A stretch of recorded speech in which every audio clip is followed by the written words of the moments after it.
Good morning, good afternoon, good evening, ladies and gentlemen, boys and girls. Welcome to Emergency Management Associates.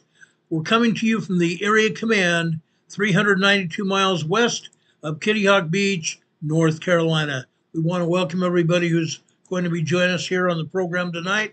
We've just gotten started.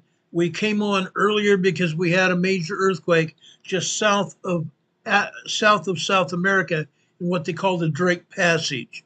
That happened earlier this morning. We have a lot of things to talk about. I have a lot of things to show you.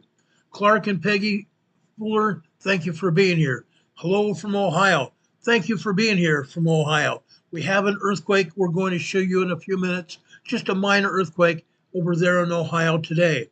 Berlinda Mustafa is here. Thank you for being here. April's here. Richard Smith. Bailey's here. Sheila's here. Appreciate you being here. Richard Smith, God bless you. Richard Smith is one of our great moderators here.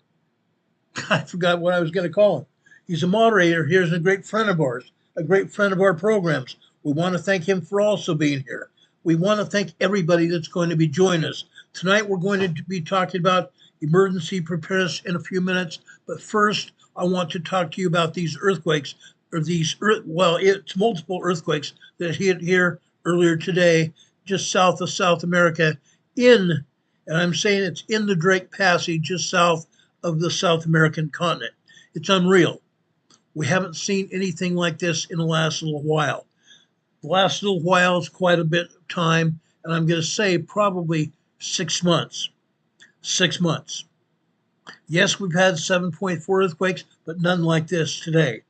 I'm first going to show you this earthquake over on the USGS map. Let's take down my banner here. Let's take down our webcam here. Let's show you what's going on here in the world. Okay? What you just saw was the Imperial Valley of California. Yes, there are earthquakes in Southern California. We talked about earthquakes in Southern California last night. If you want to find out what happened in Southern California and what is ongoing in Southern California, please go over to last night's podcast here on YouTube and you'll see everything that's going on because it's continuing. Earthquakes just don't happen one day. Everything that's going on in Southern California is continuing. It's continuing day to day. It doesn't stop. It doesn't work that way. It doesn't work where it only happens now and again. That's not going to happen. Down here in the Drake Passage, just south of the southern tip of South America here. This is the Drake Passage. In this particular slide here, you can see here where the South American continent goes down. It goes farther down south than the actual land mass. The land mass is above sea level here, and you can see the actual continental tectonic plate here in this particular slide. Now I'm going to enlarge this so you can see what I'm talking about. Right here, this is a 7.4 earthquake. This is a 7.4 earthquake right here. Okay? Notice all the other aftershocks. There's been quite a number of aftershocks. There are more aftershocks than there is showing here on the USGS map. That's just the way it is. This earthquake happened at 8:58 a.m. this morning, Eastern Time. That's Eastern Time. Go further down south here. This is a 6.4 aftershock. This is a 6.4 aftershock. This aftershock hit 1 minute after the main shock. Okay? Now, I'm going to just poke around here just a minute to show you kind of what we have here. This is a 5.7 here. 5.0, 5.9 are considered large quakes. 5.5 to 5.7 are very large quakes. 6.0, 6.9 are considered to be very strong quakes. 7.0 to 10.0 are considered to be major earthquakes. This was a major earthquake here. This earthquake here was a 5.7. This earthquake here, aftershock, that just happened 1 minute later, was considered a very strong 6.4. There are many other earthquakes here as well, such as this here. This is another 5.4 earthquake here. Just south of the main shaker right here. Oh, come on. Let me show you this to you. This is a 5.1. Further south to the west here is a 5.0 large quake. Just to give you an idea, some reference. Down further south here is a 5.4. This particular earthquake happened just after 6 minutes after the main shaker. This is the kind of earthquakes that we've had here. Okay, first, this earthquake here, the 7.4 earthquake. Now, those of you who want to know what's going on, I'm going to show you what's going on in just a second. Bear with me here. I want to show you the helioplots. The helioplots are graphs of the earthquake, graphs of the shaking. Okay, this is the helioplot here. This particular helioplot was Antarctica. Notice how much shaking went on here. This nearly, almost completely blacked out this graph here. This was at least a 7.4 to 7.8 earthquake. Now I've seen 8.0, I've seen 9.0 plus quakes. 9.0s completely blacking out the graph. I can show you those from 4 or 5 years ago. We had some 9.0 earthquakes. Those graphs completely blacked out the graph. This one is at least a 7.4 to a 7.8. This is from Antarctica. I'm going to show you I'm going to show you a total of 4 helioplots here. This one's from Antarctica. The next one, I'm going to go up into Barbados, over in the Caribbean. This is Barbados. Look at this. It's not blacked out, but look at the extreme shaking that was shown on the machine. Unreal. This shaking was even felt over by the machines. The machines are seismographs in the ground. This ground detection came all the way from south of South America here, south of South America. This is the Caribbean. Let's go even further north. Let's go over a half continent away. Let's go over to Alaska. This is College Outpost in Alaska, Central Alaska. Look at this. This is a half a continent away. Or not half continent, half the world away. Okay? Unreal. Anthony Martin says he lives right on the New Madrid Fault line southeast of Missouri, 15 minutes from New Madrid. I'm going to show you earthquakes over there in a few minutes as well. I'm going to show you earthquakes today on the New Madrid Fault. Why? Because it's important. Now, why is it important? I'm going to show you those earthquakes on the New Madrid Fault because the seismic energy has almost doubled. Almost doubled. I'm going to show you earthquake energy that's almost doubled since the last time I spoke with you. We just haven't had 3.5 earthquakes. We've had 4.0 earthquakes today on the New Madrid Fault. I'm going to show you that information in a few minutes. It's getting serious. As I said before, 4 years ago, we just barely had tremors. Tremors are not even felt earthquakes. 0.1, I'm sorry, not 0.1, but 1.0 to 1.9 seismic information. Okay? Seismic magnitude. 1.9 to 1.9 are tremors. 2.0 to 2.9 are minor earthquakes.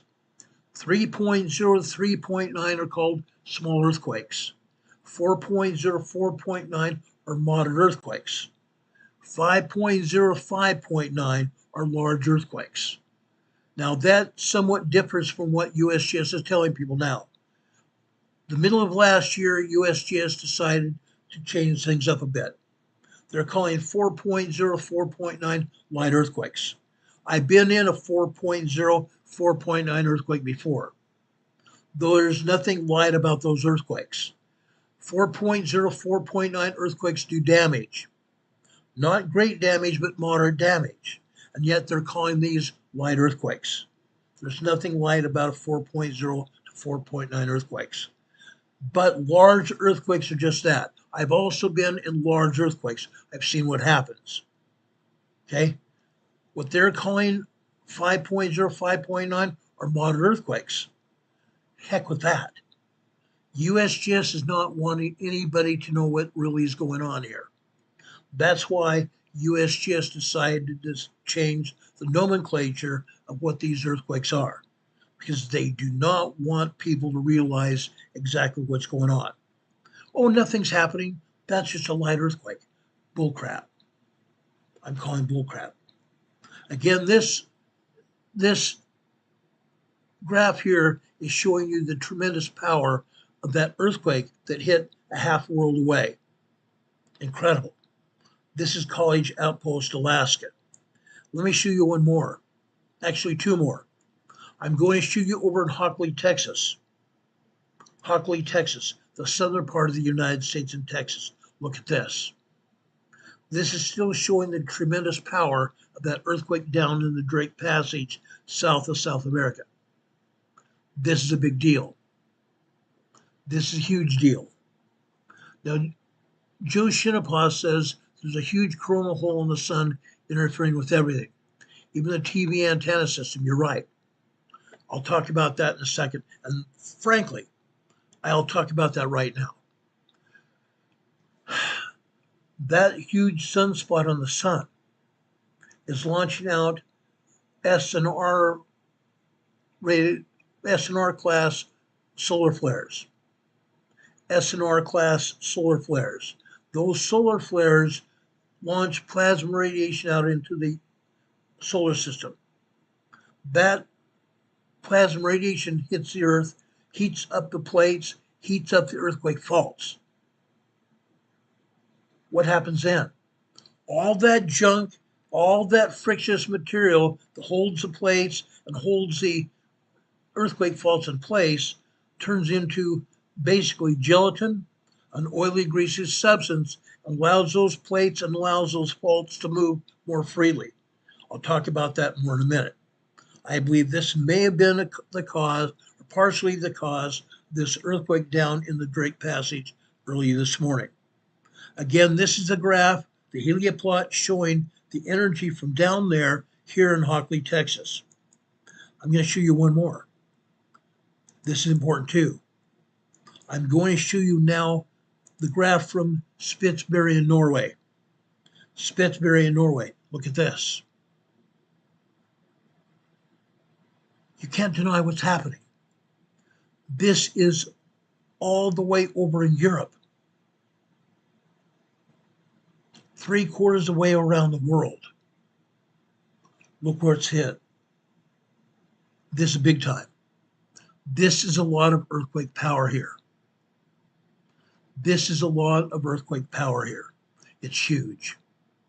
Clark and Peggy Fuller is here in the chat saying they grew up in Southern California Riverside area 1979 to 2015. Felt some real strong quakes over the years. Northridge, Joshua Tree were big and definitely powerful. You're right. Last night I talked about earthquakes in Southern California.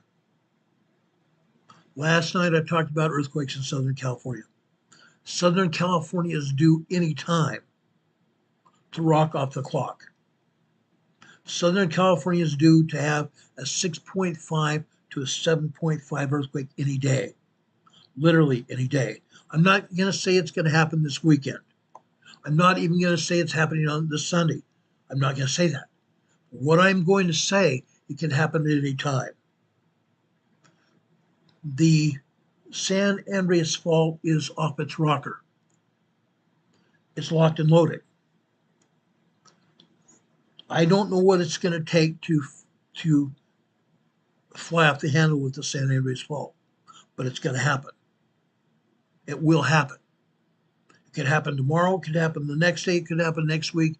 or even this summer. But I fully expect it to happen this year. I fully expect the San Andreas Fault to rock off the clock this year. Big time earthquake. It's going to happen. Richard Smith is counting earthquakes here on the chat. Another 3.9, 4.0 earthquake in Costa Rica. And of course, USGS is not even going to show it. They don't. Rarely do they ever show earthquakes in Costa Rica or Central America or even in southern Mexico. They just don't do it. Richard Smith a few minutes ago talked about another aftershock in the Drake Passage, a 3.9, 4.0 earthquake aftershock in the Drake Passage.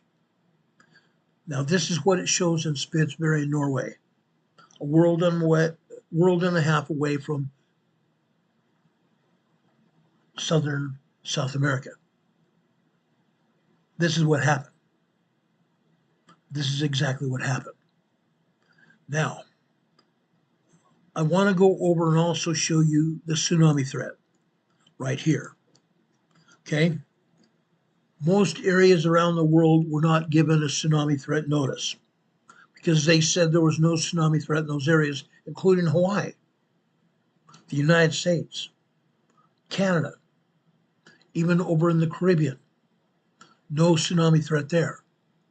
But this tsunami advisory notice here details things over in South America.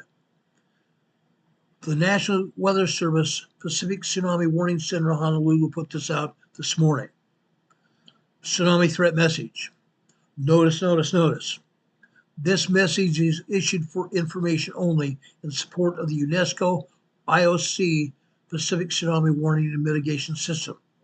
It's meant for national authorities in each country of that system.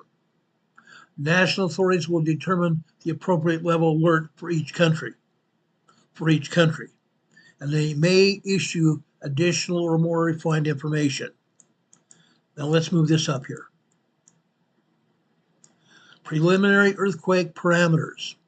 Notice what the National Weather Service puts this earthquake as, a 7.5 earthquake. A 7.5 earthquake. Isn't that interesting? Because USGS put it as a 7.4. I believe this earthquake was actually a 7.8. A major 7.8 earthquake. 4 ticks above the 7.4 that USGS has its earthquake as. But again, the National Weather Service has this is a 7.5. 48 kilometers, 30 miles in depth in the Drake Passage. Now the evaluations here. An earthquake with a preliminary magnitude of 7.5 occurred in the Drake Passage at 12:59 UTC Friday today. Based on the preliminary earthquake parameters, hazardous tsunami waves are possible for the coast located within 300 kilometers of the earthquake epicenter. In other words, southern Argentina and southern Chile. Southern Argentina and southern Chile. Tsunami threat forecast. Understand this. Hazardous tsunami waves from this earthquake are possible within 300 kilometers of the epicenter along the coast of Chile. I'm going to add Argentina as well. Government agencies responsible for threatened coastal areas should take action to inform and instruct any coastal populations at risk in accordance with their own evaluation, procedures, and level of threat. Persons located in coastal areas should stay alert for any information and follow instructions from national and local authorities. Unreal. Unreal. Estimated times of arrival. Now, the reason I'm showing you this is far past the estimated times of arrival. And by my estimation, I spent some time going over the area. I don't believe there's anyone along the southern coastal areas of either Argentina or even Chile. That area on the coastal areas has very rugged terrain, huge cliffs. I don't believe those people would be anywhere near those coastal areas. Location, Puerto Williams, Chile. Williams, Chile. ETA 1855 hours, which is 6:55 UTC. Potential impacts. In this case, in all cases, a tsunami is a series of waves. It's not just one wave. A tsunami is not just one wave. The time between wave crests can vary from 5 minutes to an hour. The hazard may persist for many hours or longer after the initial wave. Impacts can vary significantly from one section of the coast to the next due to local bathymetry, which means the bottom of the ocean and the shape and elevation of the shoreline. Impacts can also vary upon the state of the tide at the time of maximum tsunami waves. The state of the tide refers to low tide or high tide, or anywhere in between. Persons caught in the water of a tsunami may drown and be crushed by debris in the water, or be swept out to sea. In this particular case, any tsunami waves that would have been hitting here would be anywhere from 1 to 9 meters deep. 1 to 3 meters deep. 1 to 3 meters deep, which is 9 feet deep. 9 feet deep. That is deep. But again, I've gone through and I've analyzed the coastal regions of both Chile and Argentina, and I would have gone on the air after this earthquake happened. But there is no real threat to anyone at all. Now, this is far enough off the coast. This is far enough off the Southern American coast that most people, I'm going to say most people, would not have even been able to feel these quakes. Not even been able to feel these quakes. Now, there was felt reports. There were felt reports here. Let me pull up the one felt report. Right here. 29 people felt this earthquake. Only 29 people felt this earthquake. That's because most people lived inland from the tip of South America. Most people lived inland, far enough inland, where they may have felt just some small shaking. Some small shaking. I have no confirmed reports of that shaking. I have no confirmed reports of that shaking. Richard Smith is reporting another 3.0 and 3.1 aftershock from this particular earthquake. South of Argentina. South off the tip of South America in the Drake Passage. This is a big deal. Again, this is a big deal. I'm going to show you I want to show you where this earthquake hit one more time so you'll understand what I'm talking about. Let's go back to the USGS map real briefly.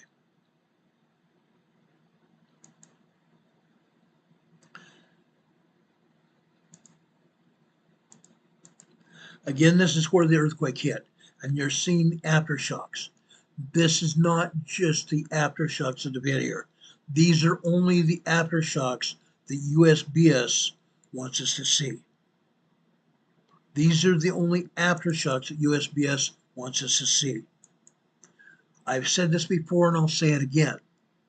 The United States Geological Survey does not want us to know exactly what's going on. And as a result, they are not going to tell us exactly what's happening.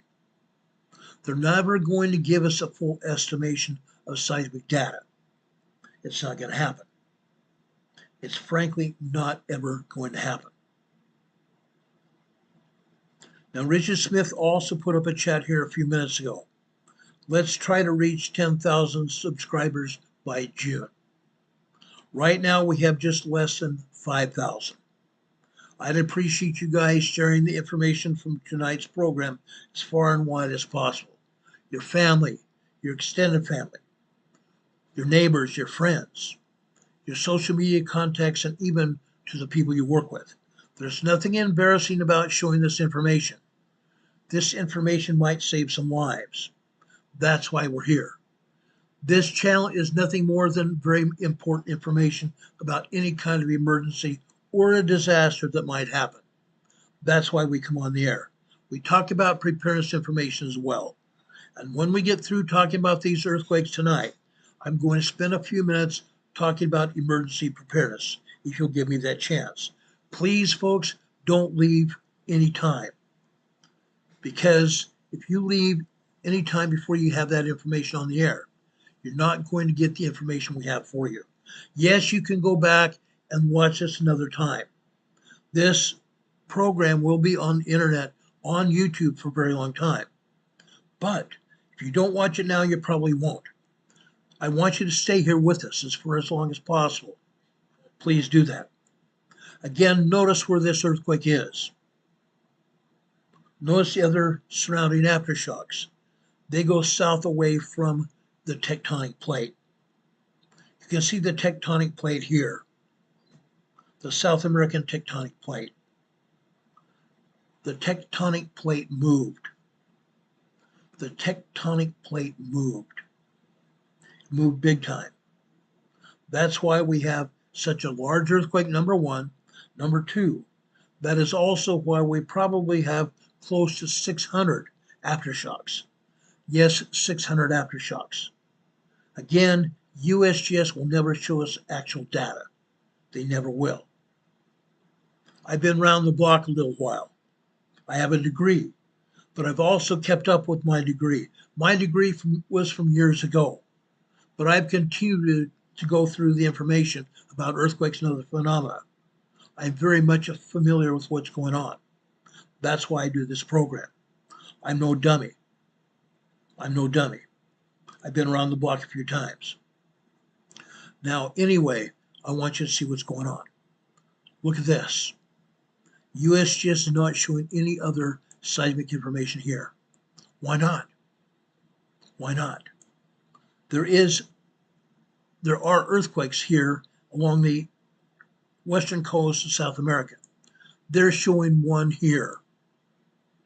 This is in north central Chile, Vallenar, Chile. USGS has a 4.9. I am going to call it a 5.0. Why is that? Because the United States Geological Survey has been known to downgrade earthquakes to the least popular denominator. In this case, they downgrade earthquakes to the nearest 0.9. They downgrade all earthquakes to the nearest 0.9. That's what they've done here. This is at least a 5.0 earthquake. 108 kilometers west-southwest of Vallenar, Chile, off the coast of Vallenar, Chile right here. This is 10 kilometers deep, 6.2 miles deep, off the coast of Chile today. There's more earthquakes here. There are 20 earthquakes along the west coast of South America today, and they're showing one. One. What a joke. What a freaking joke this is. Now, I'm convinced that USGS is out of their mind. They're out of their mind. If I was a manager for USGS, I would want everybody to know what's going on. And at one point in time, a few years back, USGS showed 90% of the earthquakes around the world. Now on their website, on their main website, they're telling everybody that they're not going to show all earthquakes. That's because the politicians in our world don't want them to show what's going on. That's why. That is specifically why they're not showing everything. Now, I want to show you something that you need to be seen. You're going to want to be seen here.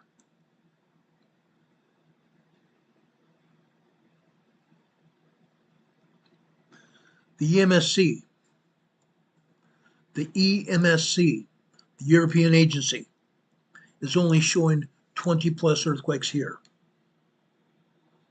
20 plus earthquakes down here, probably close to 60. It should be closer to 60 here, but I'm sure there are over 600 aftershocks. They're just not going to show all of them. They never do. But look what's happening here along the west coast of South America. Look at all those earthquakes. Why is USGS not showing them? Why is USBS not showing them? Yes, the USBS. Okay, let me show you that earthquake just off the coast of Los Lagos, Chile. This is a 4.2 earthquake here. This is a 4.2 earthquake here, Los Lagos, Chile. Let's go north. Let's go north. This is Argentina. This is the east side of the Andes Mountains. This is a 2.6 earthquake here. That is a minor earthquake. Let's go further north.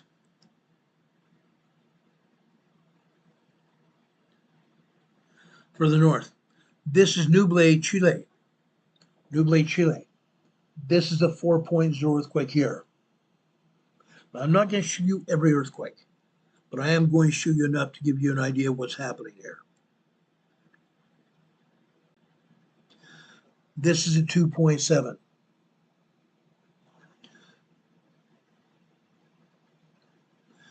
This is a 2.7. Going north. This is a 3.2. Again, this is European agency. This is near Coquimbo, Chile. Coquimbo, Chile. This is a 4.5. Now, back in 2009, there was an 8.0 earthquake here in Coquimbo, Chile. An 8.0 earthquake here in Coquimbo, Chile. There may be another like that. There may be another like that happening. How did that happen? Because, folks, the Pacific plate is subducting underneath the South American plate. The Pacific plate is subducting underneath the South American plate. When that earthquake hit in Coquimbo, Chile, it's because the Pacific plate went underneath, deep dived underneath the South American plate, just like this. That's what's going on. That's why they had that huge earthquake in Coquimbo, Chile. This is a 4.5 moderate earthquake here. More earthquakes north of there. 3.3, 2.9. This is that 4.9. This is that 4.9 the USGS is trying to show us. Okay? It's really a 5.0 plus earthquake. Large earthquake. Now, I've only shown you 1, 2, 3, 4, 5, 6, 7, 8, 9, 10, 11, 12, 13 earthquakes. 13 earthquakes here in Chile or Argentina. I haven't even talked about these earthquakes in Argentina. They're actually at the Argentine-Chilean border in the Andes Mountains. This earthquake, for example, here is a 3.4. There's 3 other earthquakes here with it. The 3.4, 3.0, 3.1, and another 3.1 right there. These are the tops of the Andes Mountains. The top of the Andes Mountains. Now, I want to zoom in here. I want to show you exactly what's going on here. Guess what? We have volcanoes here. See that lake here? That is a volcano. The water at the top of the volcano is an alpine lake. An alpine lake. There are volcanoes all over the top of the Andes Mountains, literally, in every sense of the word. Volcanoes everywhere. Now, besides that, we have more earthquakes, a lot more earthquakes. I've shown you 13. Up here in northern Chile, look at all the earthquakes here. On the south side of that earthquake fault, 3.3, 3.4, 3.3. Antofagasta, a 3.8. Going north, 2.6 and a 3.3 here at that earthquake fault. On the north side of that fault, still in Chile, 3.3, 3.4, Tarapaca, Chile, 3.4, Tarapaca, Chile, and just off the coast. Also in Tarapaca, Chile. Tarapaca is a province, northern province in northern Chile. This is the 3.1 earthquake here. To that 13 earthquakes I showed you from a few minutes ago. Those 13 earthquakes I've added 4, 5, 6, 7, 8, 9. Now we're at 21 earthquakes. Actually, over that, we're at 22 earthquakes. 22 earthquakes so far in Chile that we talked about. Now let's go over into Peru. There is a large earthquake in the top of the Andes Mountains in Peru. This is in southern Peru. San Agustin, Huachaco, Pasco, Peru. This is a large 5.2 earthquake in the top of the Andes Mountains in Peru. 5.2 large earthquake here in the top of the Andes Mountains in Peru. And yet USGS is not even showing that earthquake. Why not? That's 25. 25 there. Let's go over into Peru itself. This is a 4.0 here on the east side of the Andes Mountains over here in the Pampas area, the countryside of Peru. A 4.0 earthquake here. Now, that's not the only one. Going north, also in the Pampas. This is near, oh gosh, I can't even pronounce this. This is near Ainedsta, Maria de Nueva, Peru. This is a 4.6 earthquake here. Also in the Pampas area, the country area of Peru, on the east side of the Andes Mountains. Now there's another earthquake here we need to talk about. Again, this is over in the north, in the central Andes Mountains here, near Camarca, Peru. This is a 3.6 earthquake here.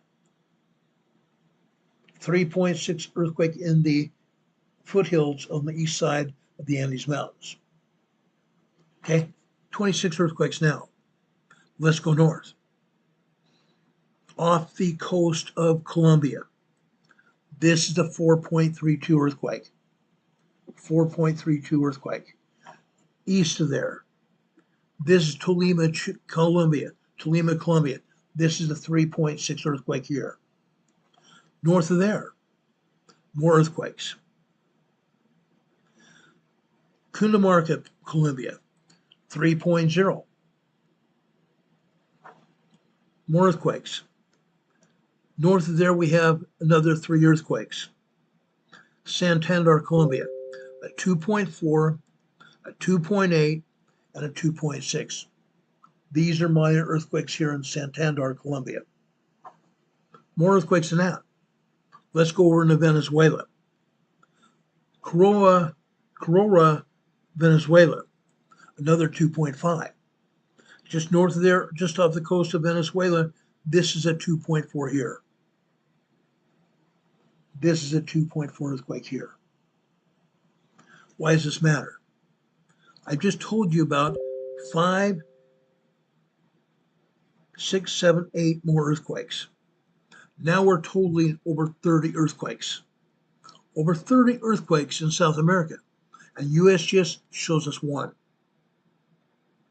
That's stupid. That is insane. That is insane, guys. When our U.S. agency, which is a preeminent seismic agency of the world, doesn't show us those earthquakes, why not? They don't want anybody to know. And guess what? They're just barely showing 1 earthquake here. This is at 4.6 I told you about near Pires, Peru. A moderate earthquake off the coast of Pires, Peru. That wasn't here. That must just come in here because even the EMSC is not showing that earthquake. EMSC is not even showing that earthquake yet. This is a brand new earthquake. Now USBS is showing us 2 earthquakes. 2 earthquakes out of 40. Isn't that interesting? 2 earthquakes out of 40. Incredible. Rebecca's here. Rebecca the Explorer's here in the chat. Some of you may have seen her come in. She's another one of our mods here. She's a very well-respected member of our community. She's been here a long time. Her channel's been on the air over 11 years. And yet USGS and YouTube don't like her. USGS hates me, but they don't like Rebecca. And YouTube doesn't like Rebecca at all. And as a result, YouTube has put their thumb on Rebecca's channel. They've put their thumb on my channel. YouTube puts their thumb on my channel. That's the only reason I have just less than 5,000 subscribers. They're trying to keep my subscribers down. Now, I've been on the air 6 years. My previous channel was taken off by YouTube 2 years ago because YouTube didn't like me talking about COVID. I didn't care. They finally took my channel down because the Biden administration didn't want anybody talking about COVID. They told the social media giants to keep tabs on us, and if we got out of line, they took us down. After 4 years on the air, I had 26,000 subscribers. 26,000 subscribers. Within 2 days of them taking my first channel down, I started this one again. 2 years into it, I have nearly 5,000 subscribers again. I'm asking all of you to help us grow this channel. Help us grow this channel to what we had before. And it can be done. It can be done. I would like us to see 10,000 subscribers by June, just like Richard Smith said here. I would very much appreciate if you would all help me with that by telling your friends and neighbors, your families, your extended family, and even the people you work with and your social media contacts about our channel. We put out good, honest information. We do it every day. We do it every day. Now, something else you need to know about that earthquake down here, just south of South America here. Over here, east of there. This is in the South Sandwich Islands here. We have another large earthquake here. This earthquake hit earlier than the earthquakes in South America. This earthquake hit at 4:51 a.m., just prior to the earthquake that hit south of South America. This is a large 5.0 earthquake. This is also 35 kilometers deep. 35 kilometers deep. This earthquake this morning over here in the Drake Passage. This was 10 kilometers deep. A shallow earthquake. A shallow earthquake. Now notice it says 10 kilometers here on the USGS map. What did I show you? What did I show you earlier on the USGS data sheet? It showed a deeper quake. It showed you a more depth of an earthquake. I'm going to bring that up again in a minute. But this earthquake that hit here, over here in the South Sandwich Islands, is also going to proceed up here along the Antarctic Ridge. This earthquake here was just north of the Antarctic Ridge. Just north of the Antarctic Ridge here.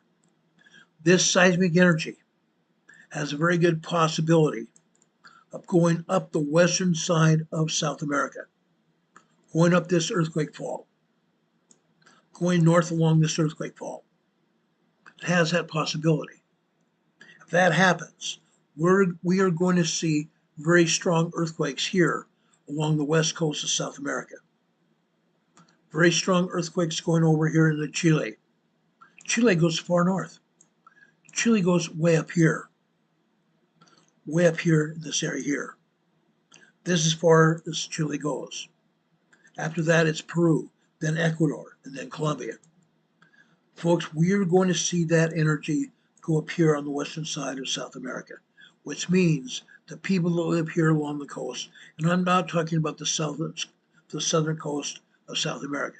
I'm talking about people that live over here just south of the central part of Chile. This is where people live, near the coast, right down in these areas here.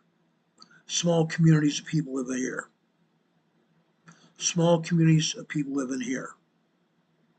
Okay, even over in here, in the western foothills of Chile, the Andes Mountains. People live here. These people will be subject to those earthquakes that are going to hit. If that energy, and I believe it will, that energy goes north along that earthquake fault coming off the center of Chile. This town right here. I believe this is Valparaiso, Chile. Look how large this city is. It's huge. This city is huge. If this city gets hit, guys, there may be people killed by the energy coming from that earthquake. People killed and injured here near Valparaiso, Chile. Okay, I'm just telling you. I'm just telling you. Richard Smith is talking about our messenger thread system. Years ago when I first started broadcasting, we opened up a messenger thread on Facebook Messenger. We have quakes and volcanoes. That's one thread. Another thread, we have weather and solar events. Two different ones. Rebecca also has an earthquake science thread on Messenger. You're also all welcome to go there and join those threads. We encourage you to do so, because even I do not put all the earthquakes all around the world on this program. It's almost impossible. It's almost impossible to put everything that happens here. And as a result, on the Quakes and Volcanoes thread on Messenger, Sleeping Volcano runs that thread. She puts most earthquakes around the world. She puts most earthquakes around the world. Now, you can see earthquakes over here in the Western Pacific. Before I show you these and go into some detail, I want to show you what's going to happen here. This earthquake here could also hook up with that earthquake fault to the north there that will head east. It might go over here into the South Sandwich Islands. If that does that, it will continue through the Antarctic Ridge here. And at this point, this seismic energy could go up through the South Atlantic Ridge. The South Atlantic Ridge. You can see the fault line here. You can see the fault line here. It could go up the South Atlantic Ridge and continue going through the Atlantic Ocean like this. This area between Africa and South America, this is called the Central Atlantic Ridge here. It goes north. Once it goes north, that Central Atlantic Ridge, it becomes North Atlantic Ridge here. You can see an earthquake here. This is another 5.0 earthquake. This earthquake originated in the South Sandwich Islands a week ago. So this energy's moved north along the Atlantic Ridge. Now, what you need to know about the Atlantic Ridge. The Atlantic Ocean plate, the plate that the Atlantic Ocean sits on, is expanding. It's going like this. It's expanding east to west, just like this. The east side of the Atlantic Ridge is pushing Africa and Europe in an easterly direction. It's also pushing South America, Central America, Mexico, the US, and Canada and Greenland in a south-southwesterly direction. It's expanding like this. This energy here in the central mid-Atlantic is expanding, helping to expand the mid-Atlantic Ridge. And as a result, we're going to see more and more earthquakes on the eastern side of the South America. As that ridge expands here in the South Mid-Atlantic, we're going to see more earthquakes on the eastern side of South America and more earthquakes over here on the western side of Africa. We've already seen some here in Africa. We've already seen earthquakes here appear in northern Mexico and the US, and we also seen more earthquakes over here in Canada and also Greenland. That has happened. That has happened. We've also seen earthquakes over here in Iceland. The because the mid-Atlantic ridge goes right through the middle of Iceland. And at some point in time, it could take years. I'm not going to say it's going to happen today or tomorrow. It may take years. It may take years for the mid-Atlantic ridge to split Iceland. It may take years and years for the mid-Atlantic plate to split Iceland in half. But at some point in time, it's going to do that. Some point in time, it's going to do that. I'm just telling you. I want you to be aware of everything. Rebecca says there was a 7.4 and a 7.1. And yes, they deleted the 7.1 earthquake. They deleted it. They've done that before. They've done that before. Let me tell you about a good one, about a real good case of that. Some of you have already talked about the Northridge quake. Some of you talked about the Northridge earthquake over in the Los Angeles area. Yes, it happened. It most certainly happened. When that earthquake happened in Ridgecrest. Let's go up here to Ridgecrest. That was a 7.1 earthquake. Guess what? Guess what they did? There were also two 6.9 earthquakes. There were also two 6.9 earthquakes. They left one 6.9 earthquake up and took the other one down. I documented. I still have pictures of when both earthquakes hit.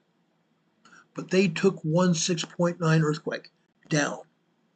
They tried to say there was only one 6.9, but there were two. Two separate distinct locations, the same as what happened today over in the Drake Passage. Two separate and distinct earthquakes. They took one down. That's what USGS does. They lie to the public.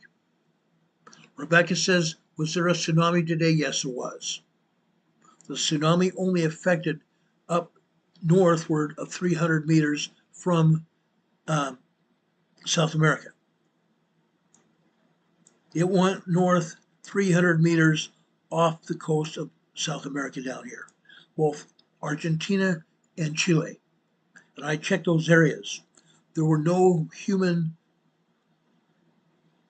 habitats within 300 kilometers north of this earthquake.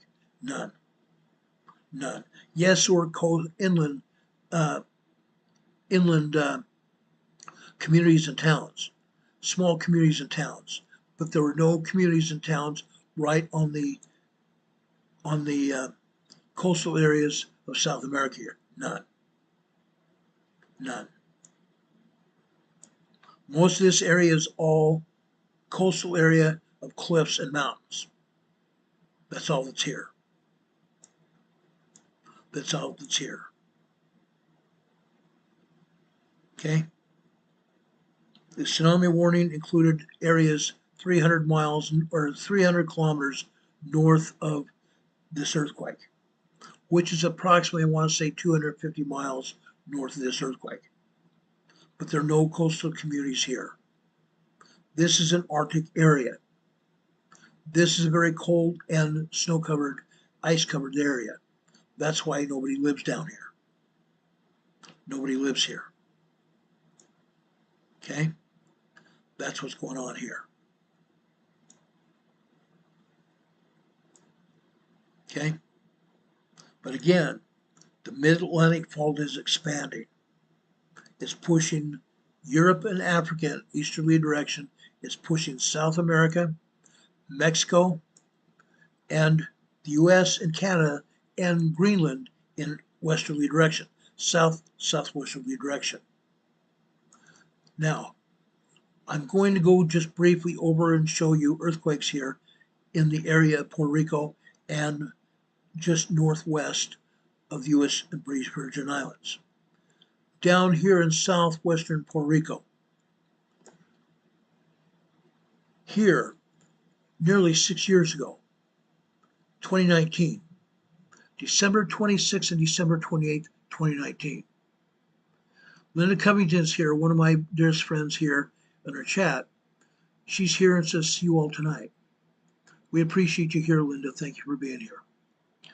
Anyway, down here in southwestern Puerto Rico, on December 26th and again on December 28th, we had two man-made earthquakes, two very major earthquakes here.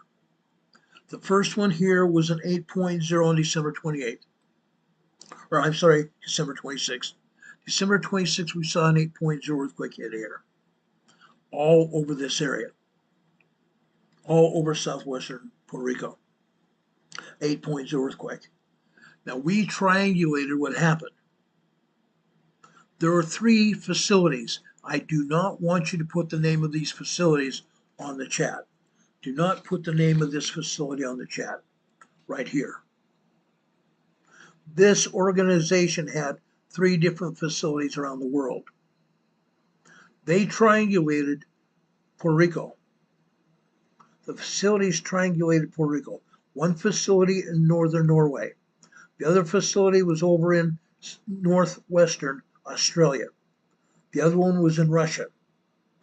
They focused their electronic waves at southwestern Puerto Rico. An 8.0 earthquake happened on December 26th. The next earthquake happened was an 8.4 on December 28th. They devastated this area. Buildings, large and small, failed, collapsed. Homes around Puerto Rico collapsed. There were people sleeping in their front yards of their homes because they were too afraid to be inside their homes because the buildings were collapsing all over the place.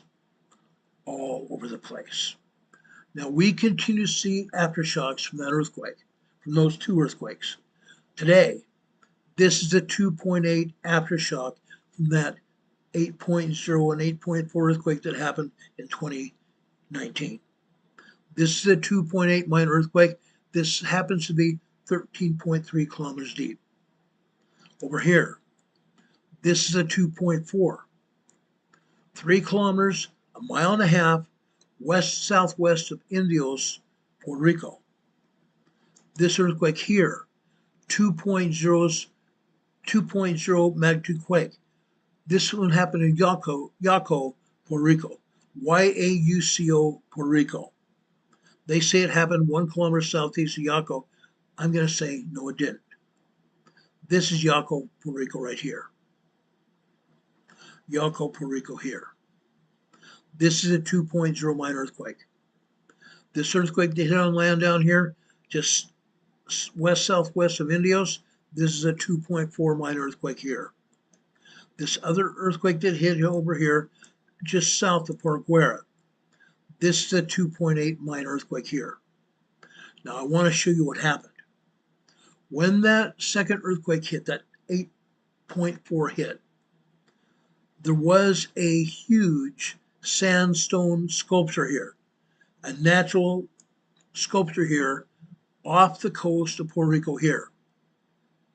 That sandstone arch here, similar to the arches in Arches National Park, Utah. Similar to those arches in Arches National Park, collapsed. The 8.4 man-made earthquake collapsed that sandstone sculpture. Unreal. Unreal. Man-made earthquake. Humans were responsible for that earthquake. And as a result, we are still seeing aftershocks of those earthquakes today. 6 years later. Linda Covington says that 7.2 magnitude was caused by solar activity. And there's another one due on May 15th. Yes, it was. Yes, it was. Now, I've got this webcam back up. I want to show you what happened. Let's say this is the Earth. This is the Earth. The sun launches out seismic radiation. The sun throws out solar flares out into space. Those solar flares contain plasma radiation. That plasma radiation comes to the Earth just like this. Boom. It wraps the Earth in solar plasma radiation just like this. It's not just the Earth side facing the sun that's affected. The entire planet is affected by that solar radiation. That's how we get these earthquakes. That's how we get these earthquakes. That plasma radiation comes through the magnetosphere. And right now, our magnetosphere that is supposed to be protecting the Earth from solar radiation, cosmic radiation, electromagnetic radiation from planetary alignments, and also rocks and stuff, asteroids out into space that come over to the Earth. They're supposed to be rejected by the magnetosphere, thrown off out into space by our magnetosphere. Some of those asteroids are actually making it through the magnetosphere. The solar radiation, the plasma radiation is making its way through the magnetosphere. It goes through the magnetosphere and into our atmosphere, heating up our atmosphere. When it reaches the Earth, it hits the surface of the Earth. It heats up the plates. It heats up the tectonic plates. It also goes through the surface down to the core of the Earth. Heats up the core of the Earth as well. That's what's happening. That's one of the reasons we have that earthquake today. That's not the only earthquake that hit, as I've shown you in South America today. 40 earthquakes in South America. And USGS showed us what? What did they show us? Almost nothing. Almost nothing. Okay, out here. They're showing us 2 earthquakes. Only 2. They were showing us 1 before this earthquake hit just a few minutes ago. Up of Pires, Puerto Rico, or Pires, Peru. Unreal. Unreal. More earthquakes than that. And also this earthquake in northern Atlantic. Up here in the North Atlantic on the Atlantic Ridge. Okay? Most of these earthquakes hit as a result of the plasma radiation to penetrate the Earth. We're going to see more and more earthquakes here very shortly. Now I want to go over here into the Pacific Ocean. This is Papua New Guinea. This is a 5.8 earthquake. A very large 5.8 earthquake. Now, I'm going to zoom in here. I want to show you where this earthquake hit. It hit off the coast of Papua New Guinea, 121 kilometers southeast of Pakuna, Papua New Guinea. When these earthquakes like this hit out in the ocean waters absorbs most of the shock waves of this quake. Absorbs most of the shock waves of this quake, as other quakes as well. Again, we only showed 29 people that even possibly felt that 7.4 earthquake in South America. 29 people in southern South America. The ocean waters absorb the shockwaves of that quake for the most part, just like the ocean waters absorb the shockwaves of this quake here in Papua New Guinea. This is not the only earthquake that's hit in these areas. Sometimes these earthquakes actually hit these islands and do tremendous devastation. There are new people here, and so I'm going to explain something really quick here.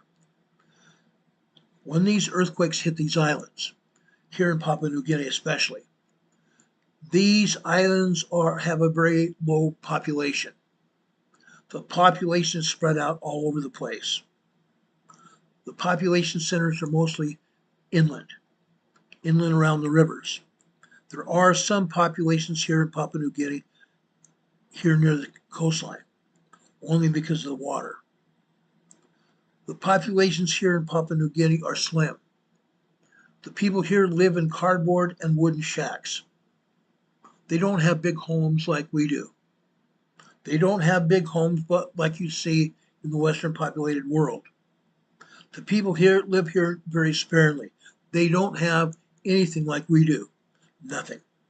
When a big storm comes through here with wind and rain, hurricane strength, cyclone, these island communities get devastated. Totally devastated. Then we have also volcanoes.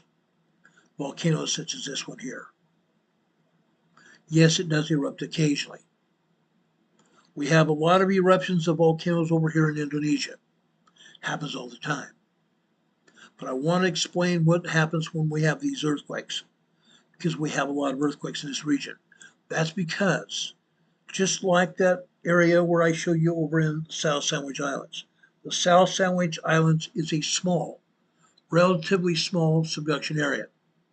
I explained subduction over on the south coast or the western coast of South America. The Pacific plate there is subducting under the South American continent, just like this. Here, in this area here, not just in Papua New Guinea, but out here over in Samoa, Tonga, Fiji, going all the way down here to New Zealand and south of New Zealand down here. Earlier this week, we had a 6.4 earthquake down here in Macquarie Island. Macquarie Island here. Macquarie Island here is just a military outpost. Military outpost. They basically watch birds. They watch birds. They also look for military incursions from China. Military incursions from China. But down here near Macquarie Island, we had a very strong 6.4 earthquake earlier this week. Okay? Now, USPS is not showing any earthquakes here in New Zealand, which is a fallacy. There are 24 earthquakes here in New Zealand. Most of these earthquakes are over here around the North Island of New Zealand. Mostly 2s and 3s. Mostly 2.0, 2.9, 3.0, 3.5 earthquakes here in New Zealand on the South and the North Island. Most of the earthquakes around the North Island of New Zealand. Just for kicks and giggles. Yes, they're not showing any earthquakes here. But right here, guess what this lake is? This is called Taupo Lake. Guess what this lake is? This lake is a super volcano. This lake is a super volcano. Yes, there are minor tremors hitting this lake all the time. That's because all of the volcanoes around the world are recharging. All of the volcanoes around the world are recharging. Just this past year, USGS and the other agencies, including the GeoNet agency here in New Zealand, issued a volcanic alert advisory. There were enough tremors and full-blown earthquakes, 2.0, 3.0 earthquakes hitting Taupo Lake, Taupo volcano. They were concerned that Taupo volcano would possibly erupt. It didn't. It stopped. It stopped. However, down here further to the south, this is another volcano here. This hasn't erupted lately, but 7 years ago it did erupt. 7 years ago this volcano did erupt, but it didn't last long. It quieted down and shut down completely. It shut down completely. But it's not out of the realm of possibility that this volcano could re-erupt at any time. Okay? I'm just showing you. Just giving you a good idea. I talked about this earthquake over here in Papua New Guinea. USPS is only showing one earthquake in Indonesia that you can see over here on the east side of Java, Indonesia. They're not showing any earthquakes in Papua Indonesia here. Papua New Guinea is over here, midway through this island here to the west or to the east. Papua New Guinea is from this area, midway through this island to the east. Westward here from this island westward, is Papua Indonesia. Over here is Indonesia. There are 32 earthquakes here in Indonesia. 32 earthquakes here in Indonesia. Guess what? USGS has not shown much of anything here.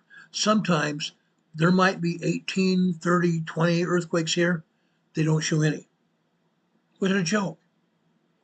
This seismic agency, the US agency, the preeminent agency of the world, shows one earthquake here today.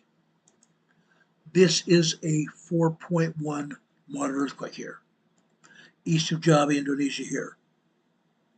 We have earthquakes over here in Java, Indonesia. Earthquakes over here in Sumatra, Indonesia. We have even volcanoes over here in Sumatra, Indonesia right here. And yes, this volcano has erupted and is still showing signs of a possible eruption that's imminent. This volcano right here. The last time it erupted was last year. Earthquakes all over. And the USGS says, oh, nothing's going on. Nothing's going on. This is the largest island in the Philippines, Mindanao, Philippines. This island has earthquakes, mostly on the east side of Mindanao, Philippines, and down here to the south side of Mindanao, Philippines. Earthquakes here. Central Philippines here. 4.5s, 3.5s here. Going up here to Luzon, Philippines. This is the second largest island here in the Philippines. Luzon, Philippines. Up here to the north, they're showing one earthquake, a 4.6 moderate earthquake here. What a joke. 3 other earthquakes here in Luzon, Philippines. Why are they not showing? Because USGS decides, oh, we don't want to show them. Heaven forbid. Earthquakes here in Japan. They're showing one earthquake here in Kyushu, Japan. A 4.4 moderate earthquake here. Earthquakes over here in Honshu, Japan here. Why are they not showing them? They're showing 2 other earthquakes in the Izu Islands here, southeast of Japan. This is a 4.3 moderate earthquake, 450 kilometers deep. This is not a deep earthquake. This is a moderately small depth earthquake. 450 is a moderately deep earthquake. Deep earthquakes are anything over 500 kilometers deep. This here is a 4.5 earthquake here, also 10 kilometers deep. Very shallow quake. Okay, now I'm going to back this out. I want you to see what they're not showing us here, either in the Middle East or over here in Europe. Not showing one earthquake at all. That's a fallacy. There are earthquakes over here in India, earthquakes in China, there are earthquakes over here in Iran, Iraq.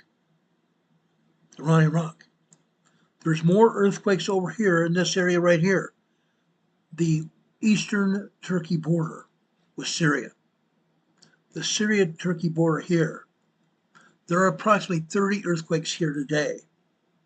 That depends on what time you look at this area, because USGS keeps taking the earthquakes down. Rarely do they ever show any earthquakes here at all. Sometimes they do. But all the earthquakes that hit here today, and there are about 30 earthquakes, all the earthquakes here are aftershocks. Aftershocks of an earthquake that hit here on February 3rd, 2023. February 3rd, 2023, a 9.0, 10.0 earthquake hit this area, right here. A 9.0, 10.0 earthquake hit here. Severe damage, killing over 5,000 people, injuring over 5,000 people more. Unreal. Every time we have an earthquake here, whether they show it or not, if it's a felt earthquake, and sometimes it is, sometimes it's a 3.0 or larger, which are felt quakes. The others very rarely ever are felt, ever. Mostly tremors and minor earthquakes. Anyway, getting back to this. Every time there's a felt earthquake here, people panic because they're worried that that 10.0 earthquake can happen again. And yes, it could. It could very much happen again. I'm just putting the warning voice out. That 9.0, 10.0 earthquake also created a 14-mile long fissure. A 14-mile long fissure opened up in the earth. It was 8 stories deep. An 8-story deep fissure, 14 miles long. That's what can happen when we have a 9.0, 10.0 earthquake. There are earthquakes here in northern Turkey and southern Turkey, central Turkey. Earthquakes over here in western Turkey. Most of those are tremors and minor earthquakes, 2.0, 2.9 earthquakes. Over here in the Aegean Sea here, between Greece and Turkey, all these islands here are called the Dupage Islands. All these islands belong to Greece. Guess what? Over here in the central Aegean Sea here, we're having earthquakes here. But again, USGS is not showing much of any earthquakes at all because they don't want to. But I'm telling you, there are earthquakes here. But these earthquakes are not tectonic plate earthquakes. They're not even earthquake fault earthquakes. These earthquakes here are caused by magma deep in the surface of the earth. That magma is trying to come to the volcanoes. The magma is pressing against the bedrock of the earth here, poking its way through the bedrock of the earth, tunneling through the earth. At some point in time, that magma is going to work its way to the surface. These earthquakes are very shallow earthquakes, 4 and 5 kilometers deep. When that magma finally punches its way through that bedrock, it's going to either erupt a new island or it's going to erupt on one of these islands here. It's very likely to happen. Very likely to happen. This island here is called Santorini Island. Santorini Island. Folks, they evacuated half this population here. They evacuated 4,000 people from this island because they thought this island was going to explode with a volcano. They thought this island was going to explode in a volcano because the volcano is right here, right in the middle of the ocean here, right here. That's where the volcano is. Yes, it can happen still, and likely will. But there are other islands here as well. For example, right here, Argos Island here. I don't remember the name of this other island here. All these islands were created by volcanism, magma erupting here and forming islands here. It's likely to happen again. We just don't know when. We don't know when. This is Crete, Greece here. Crete, Greece has earthquakes off to the west and the east side of Crete, Greece, and on Crete, Greece itself. We have earthquakes over here in mainland Greece here. About 18 earthquakes have hit here in Greece today. They're not showing any of them. Not showing any of them. Further over here on the northwest coast here is Algeria. Not showing any. Why not? Why not? They're only twos. They're only twos, 2.2, 2.4, 2.4 minor earthquakes, but they should be showing them. There are earthquakes here in southern Italy as well, and Sicily. They're not showing those. They're not showing earthquakes right here. Folks, we have a volcano here. We have a volcano that's trying to erupt. Magma is hammering away at the bedrock here beneath the surface, trying to make its way to this volcano. When that happens, this volcano could erupt. They've evacuated parts of the cities here. Parts of the cities. This is a very highly populated area, very densely populated. All the way down here to the south, and all the way up here to the east and north as well. Highly populated. When this volcano goes, guess what's going to happen? This area will be devastated by lava. This area will be devastated by lava. Look at this. This is a relatively new seismic picture here from USGS. It shows steam coming from the volcano. Steam coming from the volcano. This means that there's magma down underneath the lava rock, the lava plug of the volcano. But steam is rising here. Steam is rising. Yes, this volcano is going to erupt. This is a new picture. This picture didn't exist even yesterday. Okay? Didn't exist until today. This area is heavily populated. Can you imagine what's going to happen when this volcano erupts? That steam is going to turn to ash. It's going to go many thousands of feet in the air. The ash from that volcanic eruption will cover this entire area. Will cover this entire area, and because of the prevailing winds, it will go east over Italy here. And the population areas here are not as densely populated, but they will also see ash coverage here. And the ash will go out here into the ocean here and across here into Europe. Europe will be also devastated somewhat because you can't fly jets through this ash. Airliners and airplanes don't like ash. Clogs up engines. So when this volcano erupts, or any other volcanoes erupt, it's going to close down air travel in this area. To close air travel down in this area. Over here in north central Italy, more earthquakes here, right here. About 23 earthquakes have hit here. Now, it doesn't mean too much because most of these earthquakes are just tremors, 1.0 to 1.9. Yes, there are a couple 2.0, 2.9, but it's a pretty good sized swarm of earthquakes. Usually when that happens, it means we're going to have another 5.0 large earthquake hit. And yes, it's very possible it could hit. The last one hit about a year and a half ago. Year and a half ago, it hit right here, just off the coastline of Italy right here. Okay, more earthquakes to the east and west over here in northern Italy. Over here in the Alps, the Italian Alps, the Swiss Alps, and the French Alps here. These are mostly tremors and minor earthquakes here. Minor earthquakes over here in France as well. And Switzerland. USGS is not showing it. Why not? At the France-Spain border, there are 2 minor earthquakes here. They're not showing those either. They're not showing any earthquakes in northern Spain or southern Spain. There are minor earthquakes. Unreal. Why are they not showing them? Inquiring minds like mine want to know. We do. Now, over here in the mid-Atlantic area here in Iceland. Iceland. I told you earlier that at some point in time, probably years from now, I hope it's at least years from now, I don't wish any harm on anybody, but I know it's going to happen.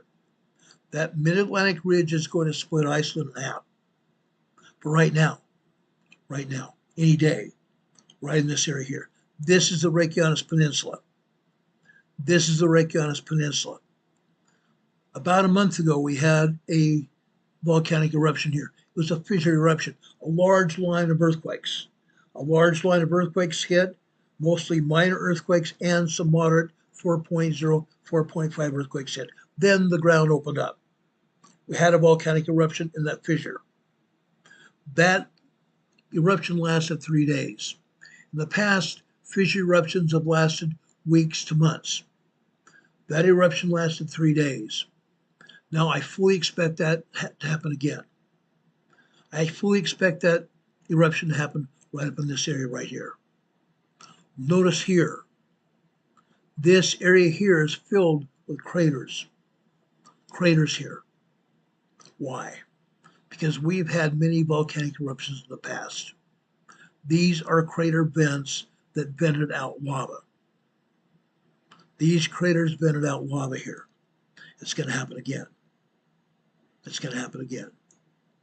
About 4 years ago, down here in the southern tip of the Reykjanes Peninsula, we had our first eruption here. That eruption lasted weeks. It lasted weeks. Finally dried up about 2 years ago. Finally dried up 2 years ago. You can see the lava on the ground here. You can see the lava on the ground here. Now that those earthquakes and magma still beneath the ground were poking its way through the bedrock here. As it poked its way through the bedrock,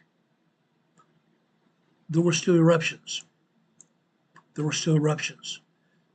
Fissure eruptions, long, multi-kilometer long eruptions. The lava fields were wide and expansive. The lava fields were live and expansive. Big, huge, wide and expansive eruptions. Those eruptions spread up here to the central part of the Reykjanes Peninsula. Last year, the beginning of last year, right in this area, we had several fissure eruptions in this area south and west of Greenvik. This is a small town of 3,000 people here in Greenvik. Now, Greenvik is somewhat unpopulated. There may be only 50 people left here. Last month, the last time this eruption happened, the fissure eruption was expected to be further north up here. The fissure eruption went over here. They thought that lava was going to come here to Greenvik. They thought it was going to come over here to Greenvik, right here. You can see a huge wall here. This wall is 90 feet high, 90 feet high and miles long. It's up here to the north and west of Greenvik. It also is over here on the east side of Greenvik, protecting the town. That wall completely went around Greenvik here. Now, when this lava last erupted, it was going to just stay here at this wall here. Guess what happened? It didn't stay here. It penetrated the wall here. It didn't go very far, but it penetrated the wall at the bottom of the wall. Then after that, it continued to move north. It continued to move north.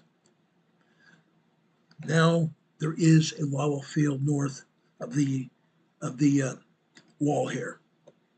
Now, what else is here? What else is here? I want to show you. Give me a second. Right up here. There's a reason we have steam here. Guess what we have here? Right here is a great big huge geothermal system similar to what we have in the geysers area in Sonoma, California. This facility here where man have drilled into the upper magma chambers of the volcano, pulling steam from the volcano, pulling steam from the volcano.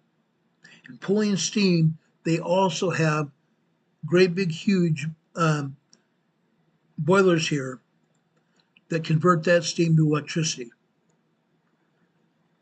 These boilers here are not just providing steam to heat houses and to provide electricity, but they also heat the groundwater.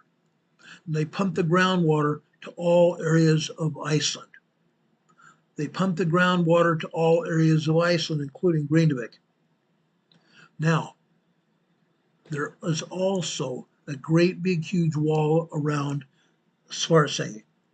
This is called the Svartsengi power plant. They built a huge wall around the Svartsengi power plant. They also built a wall around this great big huge spa here. Okay? This great big huge spa here. This looks like lakes. This looks like lakes. This water facility here is groundwater from the volcano. The volcano heats the groundwater here, and people sit and bathe in it, getting valuable minerals for their bodies from this water. The Blue Lagoon Spa has 5,000 people a year over here at the spa. 5,000 people a year here at the spa. This is a moneymaker for Iceland. This is a tourist trap for Iceland. They had to build a wall around the spa as well. And yet, 2 eruptions ago, the lava field went around the wall and actually went through the wall here, penetrated the parking lot at the Blue Lagoon Spa. They had to unbury the parking lot. They had to unbury the parking lot here because the parking lot was covered by lava. And there was an outbuilding, a maintenance building at the parking lot that was destroyed from that lava eruption here. That's what happened. Now, hopefully, they've increased the height of these walls around the Svartsengi power plant and the Blue Lagoon Spa. They've increased the height around Greenvik as well. This next eruption could happen within days. I'm telling you, it could happen within days. This time we believe it's going to happen right up in this area here. And we hope that that's all that happens. We hope and pray that's all that's happened. You notice this gray area here? This is where lava has erupted and spread out here. That's what happened. Hopefully, that lava eruption will be up here. Hopefully. Hopefully. Anyway, that's about Iceland. That mid-Atlantic fault goes right through the Reykjanes Peninsula over in the mainland Iceland here. This great big huge ice sheet here. All these ice sheets here are volcanoes. volcano is covered in ice. Now, I'm going to back this out a little bit. This ice sheet right here to the east, huge volcano. This volcano erupted in the 1990s. It shut down air travel all over Europe. Shut down air travel all over Europe. It could do it again. It could very likely do it again. Okay? But right now, we have no earthquakes that are being reported at this volcano. Occasionally it does happen, though. I just want to talk about it. Let's go over to the United States now. Ohio. We have a family here in the chat from Ohio, right here. This is in Pleasant City, Ohio. I've done a little bit of research earlier about this earthquake. Look where it's at. Let's zoom into it. This earthquake is right on a fault. This earthquake is right on a fault line. That's why this earthquake hit. It's why the earthquake hit. It's also in a very mountainous, not a huge mountainous area, but a hilly mountainous area. Now let's back this out. Notice where the Eastern Continental Divide is. This is probably 100 miles, about 100 miles west of the Continental Divide. Yes, we do get earthquakes here in Ohio near the Continental Divide. That's because all that energy from the Mid-Atlantic Fault is pressing over here on the Continental Divide. Yes, we do get earthquakes here. It happens quite frequently. But this earthquake here in Ohio was caused by an earthquake fault. Right smack dab on an earthquake fault. Clark and Peggy Fuller, they're here in the chat, says firearms are key in chaos. Pretty much. Pretty much. Richard Smith is asking everybody here to use the word nugs. When you talk about a firearm, if you use the word nugs, if you change the word, the letters around, you know what it says. You know what it spells. So please use the word nug. YouTube doesn't like us to use the other word. I'm just waiting till one day when I say the other word, and YouTube is going to cancel this channel as well. They don't like us talking about nugs. They don't like us talking about nugs. Berlinda is from Ohio. She still has family there. I have friends there. I have friends here. Clark and Peggy are asking if the pneumatic fault pops, will we feel it in Ohio? Possibly. Possibly. I'm going to explain why in just a minute. Over here in the southern Appalachian Mountains here in Tennessee, this is called the Blue Ridge Mountains down here of the Appalachian Mountains. This is a 2.0 earthquake here on the Eastern Continental Divide here in Tennessee. The Eastern Continental Divide in Tennessee. Look where it's at. Right on top of the mountain. Right smack dab on the Blue Ridge Mountain here. 2.0 minor earthquake. 2.0 minor earthquake. Over here on the pneumatic fault. This is a 2.6 here in Howardville, Missouri. Well, guess what? There's much more than a 2.6 earthquake here.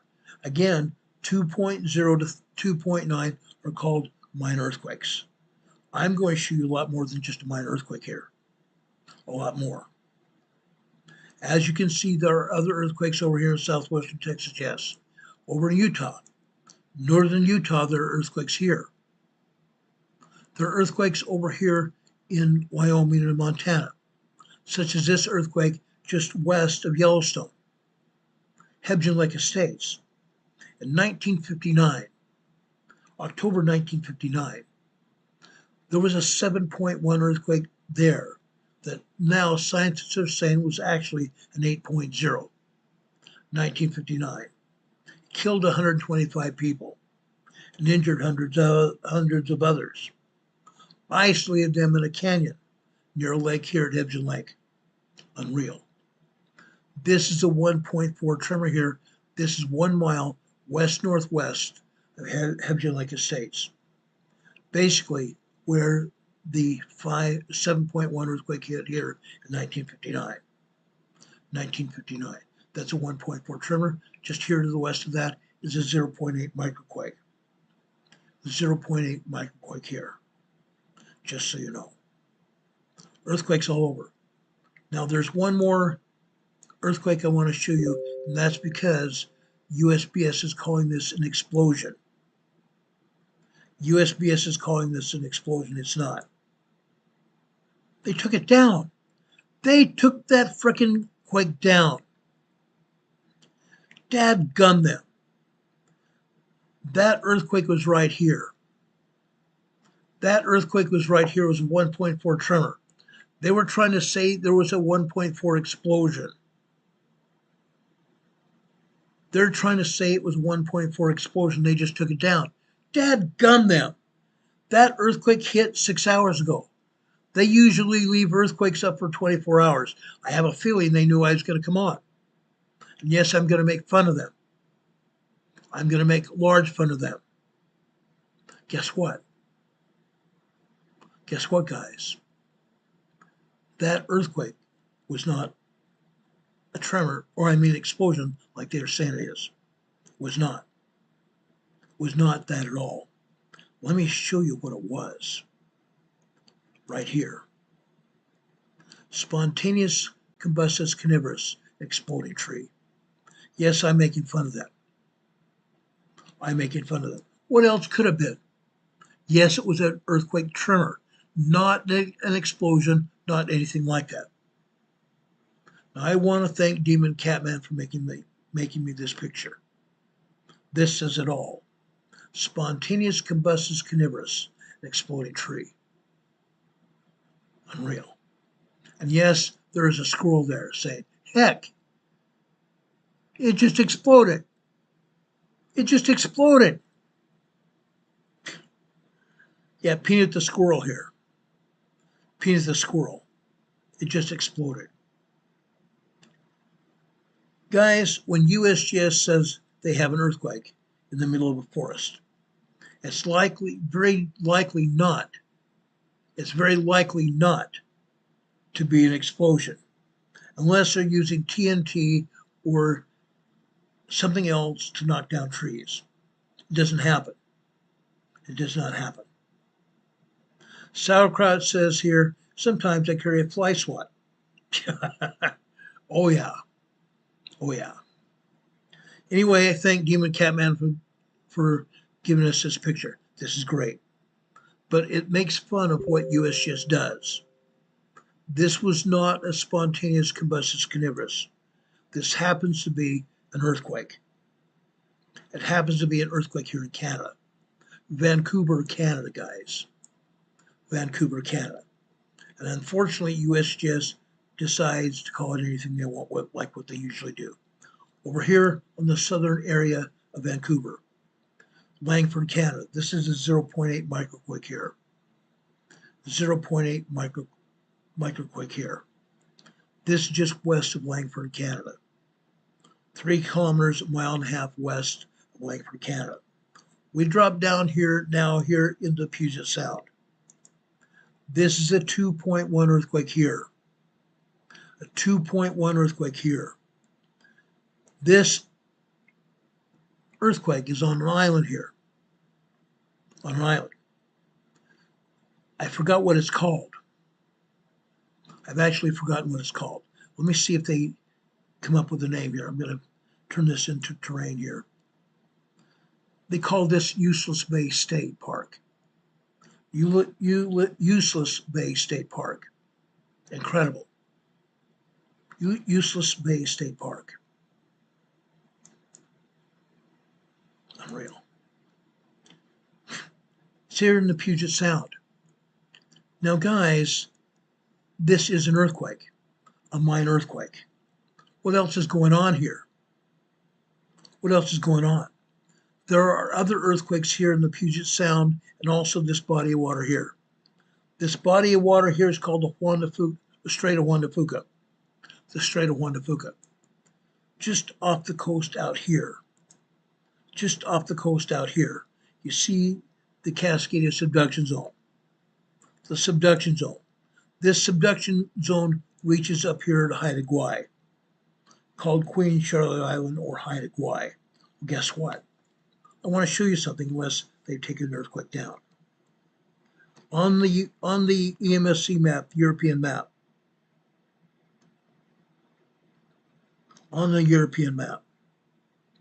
they show earthquake. They show an earthquake here. I'm going to show you this on my, actually now two. Earlier it was just one, now there's two earthquakes here. Off the central side, west side of Haida Gwaii. This is a 2.01 quake here off the western coast of Haida Gwaii, and just south of there, a 2.8.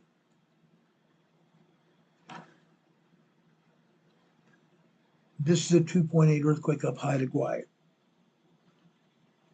That Cascadia subduction zone reaches up here, reaches up there. It also goes up here to the north, up to Alaska. Yes, we do have earthquakes over here in Yakutat, Alaska. That seismic energy comes up the Cascadia subduction zone from down there near Washington. Comes up here. When the Cascadia subduction zone earthquake happens, seismic energy is going to be felt up here in Alaska. It probably won't be an 8 point or 9.0, 10.0 quake, but it could be an 8. We can see 8.0 major energy up here in Alaska.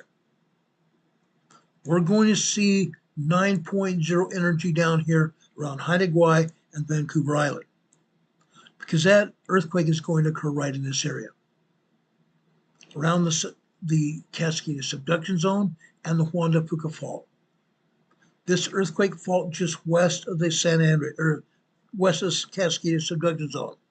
It's called the Juan de Fuca Fault.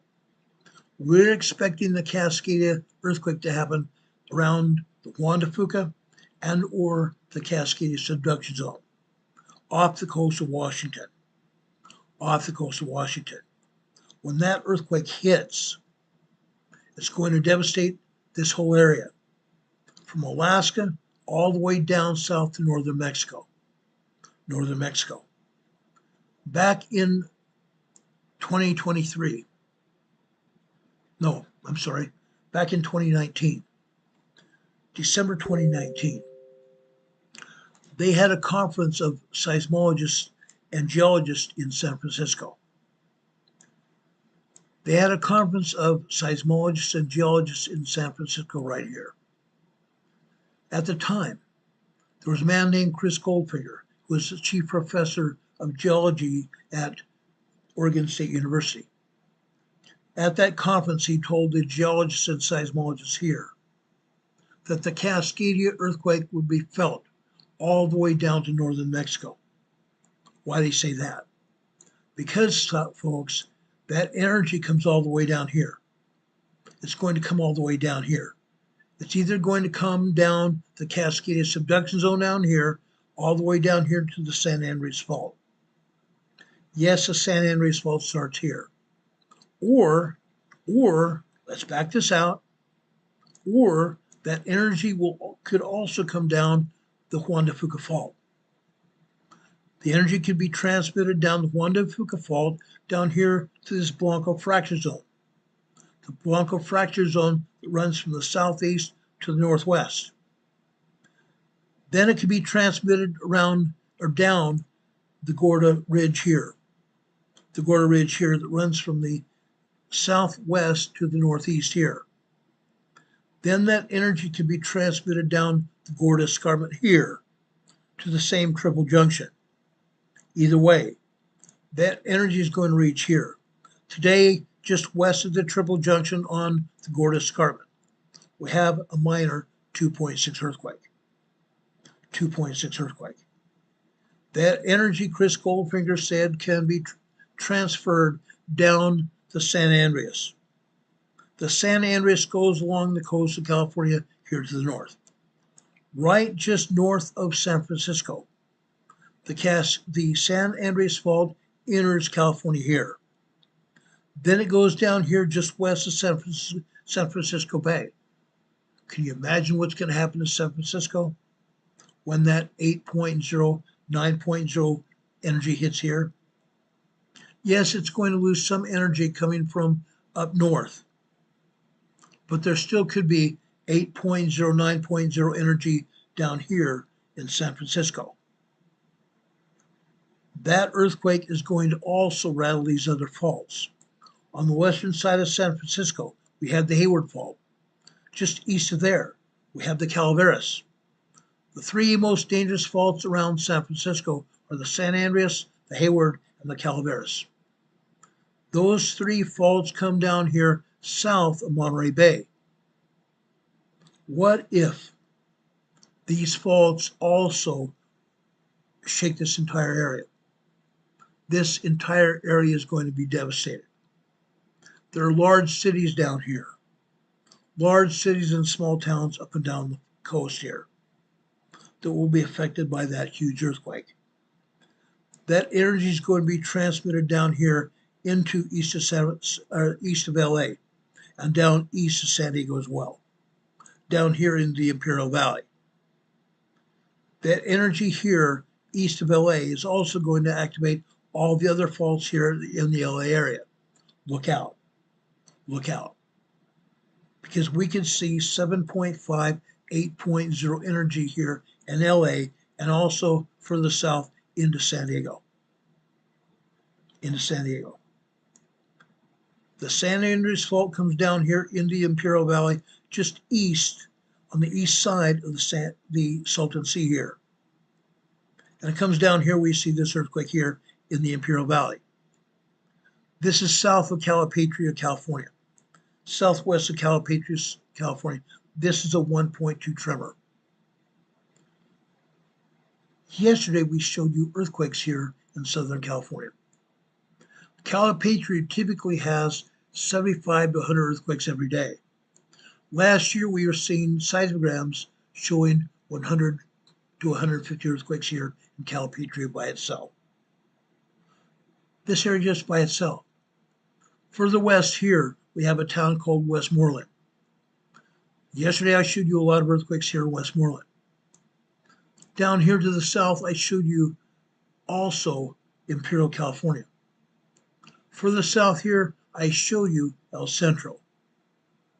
El Centro had 20 3.0 earthquakes here. 20 3.0 earthquakes here. A year ago, there weren't that many. Now we're seeing 20 earthquakes here in El Centro by itself. There are over 400 to 500 earthquakes here in the Imperial Valley every day. Every day. You're not going to see USGS tell us that because they don't want anybody to know it. But there are. There are. Look down here into Mexico. Mexico. Delta BC. Delta BC. Look at this swarm of quakes here. This is a 2.4. This is a 2.2. This is a 2.5. Probably the largest earthquake in this series here. This is a 2.3. We have a volcano over here. We have a volcano right here. It's called Cerro Prieto Volcano. Just like they have in the geysers, just like they have at Koza Volcano and over in Nevada as well, and Iceland. There's a geothermal facility here. They've dug into the upper magma chambers of this volcano to obtain steam to power turbines to generate electricity here in northern Mexico, just like they've done at the Salton Sea as well. They have earthquakes here. They have earthquakes. And the USGS doesn't show everything.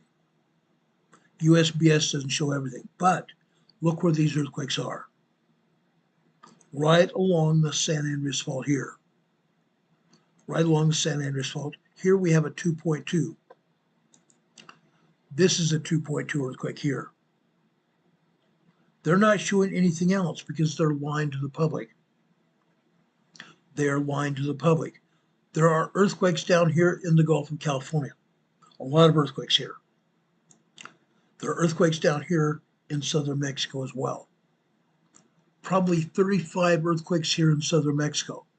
But they're not going to show them because they don't think they have to. They don't feel obligated to show those earthquakes. But there are earthquakes there.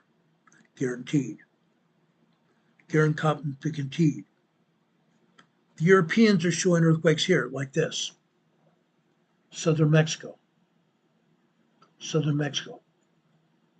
25 earthquakes here. USGS shows none. Look at all the earthquakes here. I would say there's over 25 earthquakes here. Right here, this little oval here says 10 plus earthquakes there. They're not telling the truth. They're not telling the truth at all. Now let's go over here to the pneumatic fault. I want to show you earthquakes on the pneumatic fault. They're not going to show them to us. But I'm going to show you the seismographs. I'm going to show you the computer readouts from the seismograph computer. I'm going to show them to you now. This may blow your mind. But you need to see it. Because they're happening. They are happening.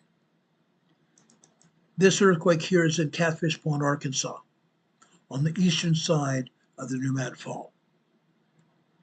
This earthquake happened here this morning. Look what happened here. Look at that earthquake this morning. Guess what? This earthquake on that black line is that same earthquake here that was down in South America, in Drake's Passage. That's the earthquake here. On the black and red line here, those are the earthquakes. I want to show it to you because it wasn't just the helioplots that showed the activity. Most of the seismographs I'm going to show you tonight are showing you that earthquake activity. Down at the bottom of this seismograph, at the top of it, we're showing you a bunch of tremors. For the most part. Catfish Pond, Arkansas, the eastern side of the pneumatic fault. Down here at the bottom, look at these long duration tremors. Heavy duty long duration tremors. These other lines here, they're zigzaggy. Those are also tremors here. Not from the Drake Passage earthquake. These happened here on the pneumatic fault. These are long duration tremor activity, but the tremor activity picked up. It started picking up at approximately 11:30 on the blue line on the left. The blue line is 11:30 this morning. The green line on the left is 11:45. Increased seismic activity. In this case, it's just tremors. Very thankful people here in Catfish, Arkansas, that it's just tremors. Because what I'm about to show you is not just tremors. These are full-blown earthquakes. Now, buckle down. This is Catfish Pond, Arkansas this afternoon. Tremor activity here. On this black line here is 3 o'clock on the left-hand side. We come over here to 3:10, you see a good sized tremor, a 1.5, 1.6 tremor. Then goes down to 1.0, 1.1. Tiny tremors. It's going to get bigger. Let's show you Little Rock, Arkansas this morning. What you're seeing here is that earthquake down in the Drake Passage south of South America. Look how it affected this seismograph. All kinds of seismic energy for over 3 hours. Over 3 hours of energy here on this particular seismograph in Little Rock, Arkansas. Good old Little Rock, Arkansas here. It's not over. Let's go over to Mark Tree, Arkansas. This is over on the central pneumatic fault. Look what we're having here. Guys. What we're showing here at the top, on the right-hand side on the red line. The red line on the left is 5:15 in the morning. I'm sorry, midnight. In this particular seismograph, it's midnight. I'm sorry. Midnight on the top black line, on the red line on the left, it's 12:15. But over here on the right, the far right, is 12:30, 12:29. We had an earthquake that was starting to get big. At approximately 12:21. I'm sorry, 12:25. 12:25, we had seismic energy building, tremors. 3 minutes later, we had 1.9, 2.0 earthquakes. Then suddenly, by 12:29, we had 2.8, 2.9 earthquake. Almost 45 seconds. 2.8, 2.9 earthquake energy. Then right at 12:30 this morning on the blue line on the left, suddenly 3.0, 3.5 earthquakes hit. 3.0 small, 3.5 mid-range small hit here. Unreal, guys. This happens every day. Sometimes more energy than this. Sometimes a lot more earthquakes than this. This is small. This is small potatoes. I've shown you images here on days when we have 7 to 10 or more good-sized earthquakes here at Marktree, Arkansas. That's a 3.3 earthquake here at the largest. 3.3 energy here for almost a minute and a half. Can you imagine what these people had here early this morning? This earthquake woke people up. This earthquake woke people up. 3.0 at 12:30 this morning. 2 minutes later, still shaking, 3.3 energy. It got stronger. Then it went down to 2.7, 2.8. Back up to 3.2. Back down to 2.7, 2.8. Then finally down to 2.6, 2.7. Then finally down to 2.5, 2.0. And then down to just minor tremors. That's what happens. Like I said, here at Marktree, Arkansas, we usually have more earthquakes than this. Yes, we have some small minor earthquakes here, but usually we see 3.0 earthquakes happen here about 6 or 7 times during a given day at Marktree, Arkansas. Again, this is on the western side of the New Madrid Fault here in Arkansas. I'm going to show you more. This is just simple. This is simple. Marktree, Arkansas this afternoon. I pulled this diagram just about 3:40 this afternoon. 3:40, 3:45 this afternoon. Here you're seeing tremors and minor earthquakes. Tremors and minor earthquakes here. The minor earthquakes are the larger earthquakes that you see here. 2.0, 2.6, 2.7. Those are the largest earthquakes hit here this afternoon at Marktree, Arkansas. There's more. There's more. How about Truman, Arkansas, just south of New Madrid? South of Marktree. Up here at the top, again, after midnight. What do we see here? 2.4, 2.5 earthquake here. Start off with tremors, then we had a 2.4, 2.5, then more tremors, then we had a 2.2 earthquake and more tremors. Long duration tremor earthquake sequence here. The tremors started about 4 minutes after 12, and they continued until almost 12:15. You see more tremor activity after 2 a.m. this morning on the black line. Then we jump down here to 4:15. Tremor activity until you get over here. At about, this would be 4:26 a.m. Yeah, 4:24 a.m. here. Tremor activity. That tremor activity continued after 4:30 on the blue line. Then it died out with tiny 1.0 tremors. Then after 4:45 on the green line, Happened again. Long duration tremor activity. Long duration tremor activity. Look what happened here this morning. This happened after 8 o'clock this morning on the black line. About 8:07 this morning, just after 8:07 this morning, we had a 2.8 earthquake. It started off actually at 7:40, 7:49, 7:50 this morning.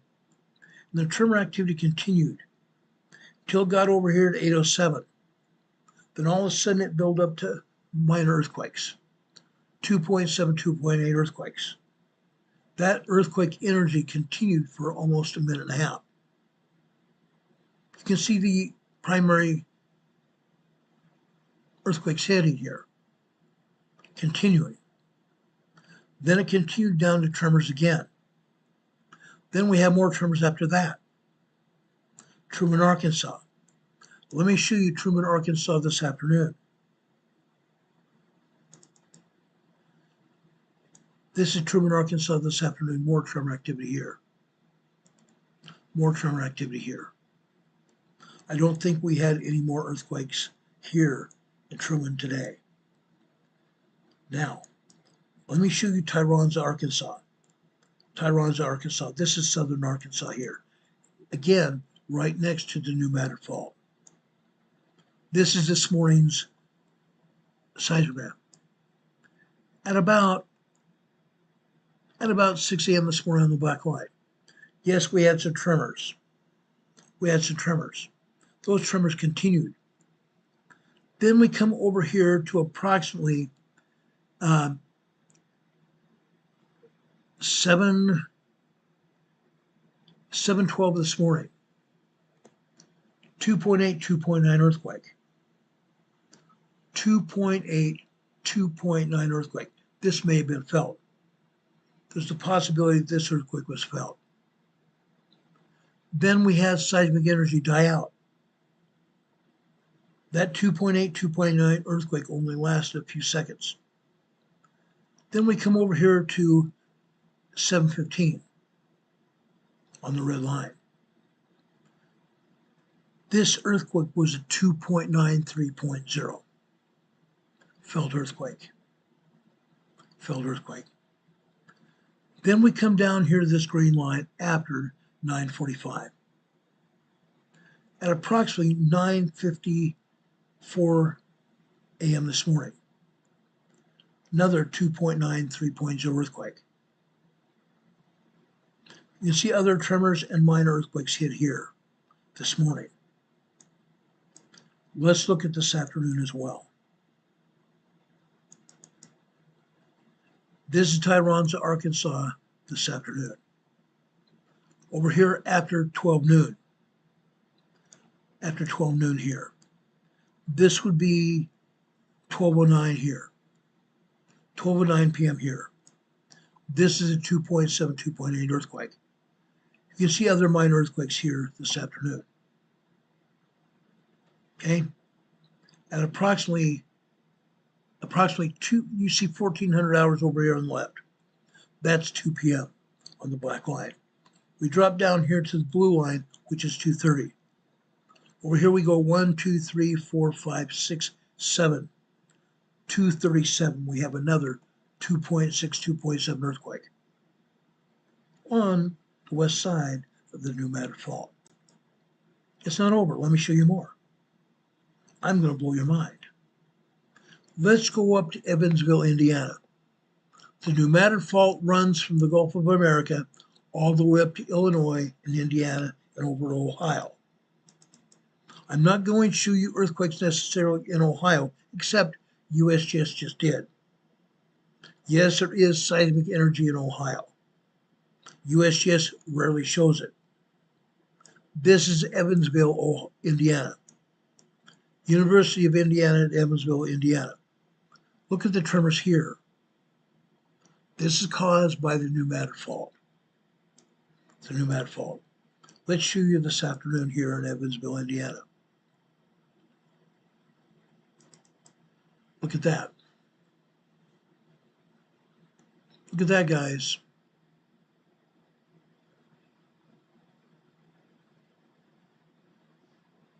Actually, this is this morning. This is this morning. The other one was this afternoon.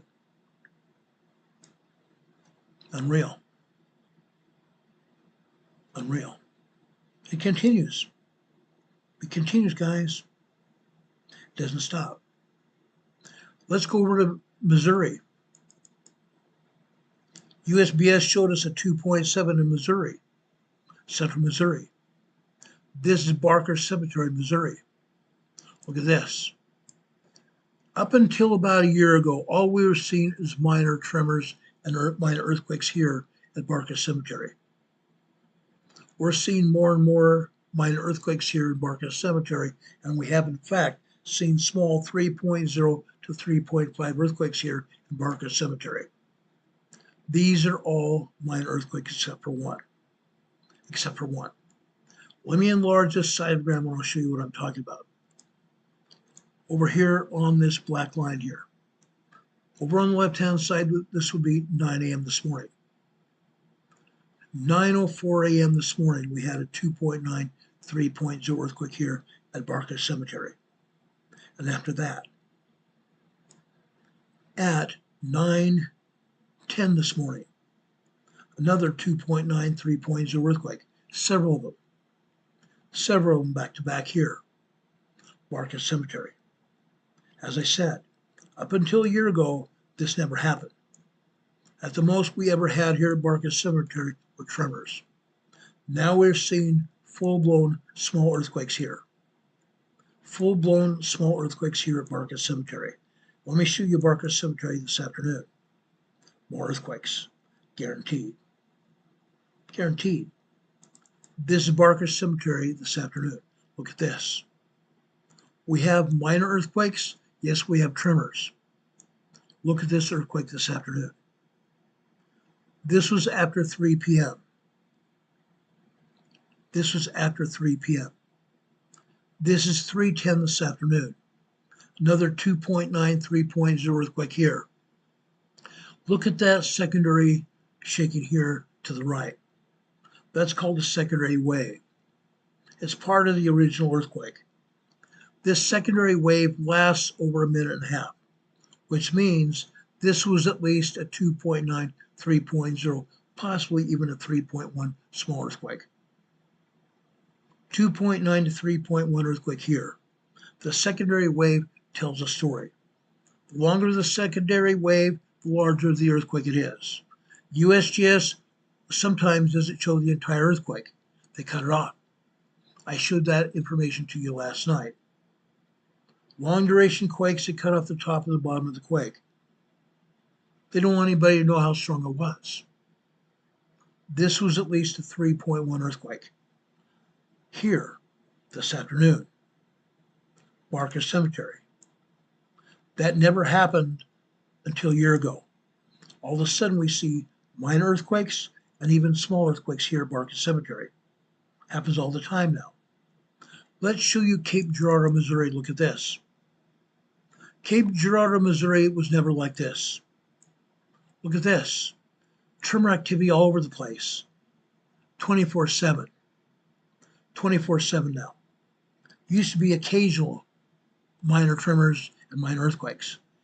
After 10 a.m. this morning, 10:04 a.m. this morning, 10:04, a 2.7, 2.8 earthquake. 2.7, 2.8 earthquake here this morning. Cape Girardeau, the center of the pneumatic fault. That's all, folks, is more. Look at this afternoon. Like I said, now we're having tremors and earthquakes 24/7. Over here on the right. Over on the left, it would be 1:30 in the afternoon. Over here, this is 1:44. 1:44 this afternoon, we had a 2.6, 2.7 earthquake. 2.6, 2.7, possibly even a 2.8 earthquake this afternoon. Seismic energy here on the center of the pneumatic fault. I'm going to show you more here in Missouri. A lot more. Let's go over to East Prairie, Missouri. Look at this. Up until 4 months ago, we never saw even minor earthquake activity. It was tremor activity, just like you see around the rest of this seismograph. But 8 a.m. this morning, almost 8:02 this morning, 2.3, 2.4, 2.5 earthquake. Then at 8:02, 2.8 earthquake, 2.8 earthquake. Then about 10 seconds later, another 2.8 earthquake. And then a minor tremor and more minor tremors. East Prairie, Missouri. Let's look at this afternoon.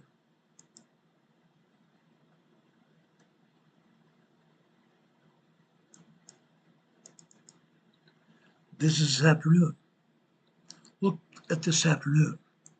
Over on the left-hand side on the black line is 3 p.m., 1500 hours military time. We come over here to the right. This is 3:09 this afternoon. This is a 3.2 earthquake. This is a 3.2 earthquake here in East Prairie, Missouri. Yes, we're having small earthquakes here in East Prairie, Missouri today. Look at the secondary wave. That tells us this was a 3.2, 3.3 earthquake here in East Prairie, Missouri. Crazy, crazy. We never saw this before that. You never saw this kind of activity before. Let's look at Guam, Missouri. Look at this. Guam, Missouri, we used to see tremor activity all the time, and occasionally a minor 2.0, 2.9 earthquake. Look at this. Yes, we're seeing 2.8, 2.9 earthquakes here. Look at that. On this red line here, on the left-hand side, this would be 12:30. Or I'm sorry, 12:15. Red line over on the left-hand side is 12:15. The blue line on the left is the 30-minute. The green line is the 45-minute. Look here. Yes, we have 2.5, 2.7, 3.0 earthquake activity here. Just after 12:20 this morning. 12:20 this morning. Look at the tremor and earthquake activity at 12:45 on the green line. Just after 12:45, 2.8 earthquake. Then we have more tremor activity. Then down here after 6 a.m. After 6 a.m. What are we seeing here? Over here on the right, 2.0 activity. 2.0 minor earthquakes.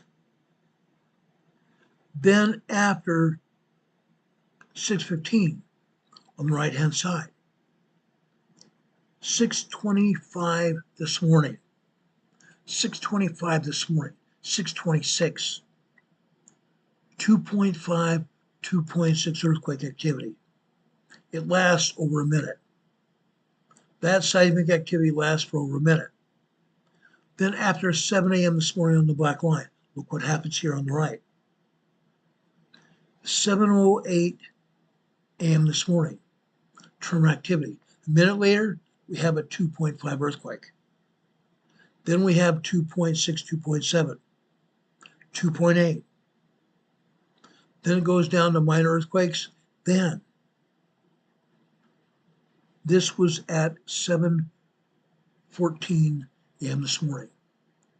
3.0 earthquake. Actually, 3.1 earthquake. 3.1 earthquake. Seismic energy continues to 7:15 over on the left-hand side. We don't see the bottom part, necessarily the full bottom part of this quake here after 7:15 on the right, on the left-hand side on the red line. But this is close to a 3.0 earthquake too. The blue line, tremor activity. We drop down here to after 8 a.m., 8:30 over here on the blue line. On the center part of this blue line after 8:30, what happens? What happens, guys? Another 3.0 sequence. About 10 seconds worth of small earthquake activity, small earthquake shaking. Then we have tremors, we have minor earthquakes, and then just about a minute later, we have another 3.0 earthquake. Another 3.0 earthquake, and then more tremors. After 10 a.m., 10:15 a.m., actually 10 a.m. over here on the left-hand side, on the right. 12 minutes later, 10:12 this morning, another 3.0 earthquake. Then we drop down here to the red line. The left side would be 10:15. 10:22 this morning, a 3.3 earthquake. 3.3 earthquake. More tremors after that. We drop down to 11 a.m. this morning on the left-hand side. We come over here to 11:05. Folks, they're not showing us the top or necessarily the bottom of this sequence. This is at least a 2.8 earthquake. At least a 2.8 earthquake. Then after that, we have more tremors. Come over here to the left. This is 11:11 a.m. This is a 2.9 earthquake. This is at least a 2.9 earthquake. This is the center part of the pneumatic fault. Guam, Missouri. That's just this morning. That is just this morning. It continued this afternoon right here. Look at this. We have minor earthquakes, and we have some 3.0 plus activity over here on the right-hand side after 2:30. Actually, 2:15. 2:15, 1400 hours is 2 o'clock. On the red line is 2:15. Then we come over here to the right. This will be 2:27 p.m. 2:28. 3.0 plus earthquake activity. Probably 3.3, 3.4 activity. Then 2:29 p.m. Then all bets are off. This is a 3.5 plus activity. 3.5 earthquake activity here. Guam, Missouri this afternoon. The seismic activity lasted there for 2 minutes, then come down to the blue line. The earthquake didn't quit shaking. It lasted another 2 minutes, actually a minute and a half. Then we have the secondary wave after that.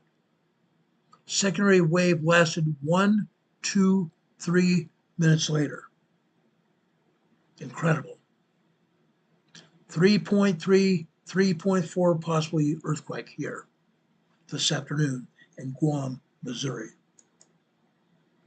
Center part of the pneumatic fault. I kid you not. I kid you not. It's happening all over the place here. Literally everywhere. Now I want to take you over to Portageville, Missouri. Portageville, Missouri this morning. Look at this. We had a lot of tremor activity until 5:45 this morning. At approximately 5:51, we had some tremors that build into instant 3.0, 3.2 activity. The primary wave lasted 1, 2, 3 full minutes. 3 full minutes of 3.0, 3.2 shaking. You notice that they cut off the bottom and cut off the top of this seismic sequence. This earthquake, just as it stands, is at least a 3.0, 3.2 earthquake. However, since they cut off the bottom and the top, all bets are off. This is probably a 3.5 earthquake here. A 3.5 earthquake here in Portageville, Missouri. The secondary wave after that lasted 1, 2, 3 minutes long. Actually 4 minutes, because it continued after 6 a.m. on the black line on the left. We dropped down to 7 a.m. Another minor earthquake sequence. Starts up with tremors, then it goes up to 2.5, 2.6, 2.7, 2.8, 2.6, 2.5, 2.0, and then tremors after that. Secondary wave. Then what happens here? All of a sudden, we are seeing the Drake Passage earthquake. The Drake Passage earthquake here on the seismogram from Portisville, Missouri. Isn't that interesting? The Drake Passage earthquake was felt all over the world. All over the world. No, you didn't physically feel it here in the US, but the machines picked it up. The machines picked it up. I want to show you Marston, Missouri this morning. Marston, Missouri this morning right here. Look at this. Just after 12:15, just before 12:16, a 3.3 earthquake hit here. This is at least a 3.3 earthquake activity here at Marston, Missouri, the center of the New Madrid Fault. 3.3 earthquake activity right here. We had a secondary wave lasted a minute, 60 seconds. Marston, Missouri. Let's show you Marston, Missouri this afternoon. Then I'm going to show you yesterday as well. This is Marston, Missouri this afternoon. Look at this. Earthquake activity, huh? All afternoon. All afternoon. Let me show you yesterday. Marston, Missouri yesterday. Right here. Look at that. Where did this seismic energy come from yesterday morning? This shows it on, actually, I'm sorry, this is today here at Marston, Missouri this morning. This is a Drake Passage earthquake here in Marston, Missouri. I thought I had yesterday's earthquake here, earthquake data here, but I don't. That was this morning. That was this morning. Folks, the entire New Madrid Fault is moving from the Gulf of Mexico north. No, I don't have the rest of Arkansas south. I don't have over in Louisiana either, or Mississippi. But I guarantee you this, it happened.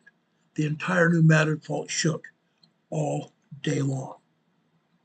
All day long. I show you the information. Just briefly, I want to show you University of Tennessee, Martin's, Tennessee. Look at this. This morning, guys, this morning, 9:35 this morning, a 3.0 earthquake happened here in Martin's, Tennessee. 3.0 earthquake activity. This is on the eastern side of the New Madrid Fault. This is what happened. The New Madrid Fault is very active. It's moving. And you all need to know about it. It's moving in a big way, a huge way. Now, I've shown you earthquakes all over the world. I've shown you earthquakes in Southern California as well. I've shown you earthquakes in the Pacific Northwest tonight. A lot of activity, a ton of activity, a ton of activity. Now, folks, I want to talk a little bit about preparedness, and then I'll let you go. I know we've been here a lot longer than I wanted to be, but I had to show you this information. You need to know what's happening. You folks on the New Madrid Fault, you may have family or friends here or live here yourself. You need to know what's going on. You need to understand what's going on. We're going to have an 8.0 earthquake activity here on the New Madrid Fault within the next 2 years, maybe sooner. Maybe sooner. We're already seeing 3.5 small earthquake activity today. We've had 4.0 earthquake activity here already this year on the New Madrid Fault. On the New Madrid Fault. Everybody needs to know it because all of you are also going to be affected by it. Everyone's going to be affected by it. If you don't live there yourself, you know someone that does. Your family, your friends. It's happening, guys. I promise you it's going to happen and continue. We're going to have an 8.0, 10.0 earthquake here on the Nomad Fault because the mid-Atlantic plate is pushing on the continental divide over here in the eastern United States. It's the Craton Edge, the North American plate, Craton Edge. The Atlantic plate is pushing on the eastern continental divide. We have energy coming from the Pacific, coming across the entire continent, coming across the entire American plate, also putting pressure on the western side of the Nomad Fault. The Nomad Fault is getting squished. It's getting squished. And as a result, we're going to see major earthquake activity on the Nomad Fault. We're going to see major earthquake activity up in the Pacific Northwest that's going to be felt all the way down to northern Mexico. Not just that. What else did I talk about? The San Andreas Fault.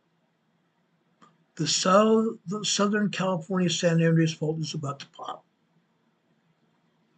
Up to 7.5 earthquake.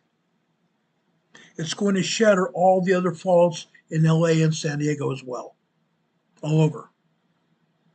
People are going to get killed. People are going to have injuries.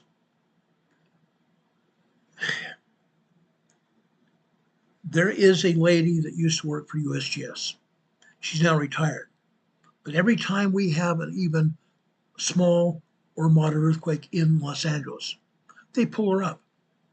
The news media all of a sudden dials her up and brings her on camera. And she talks a great story. She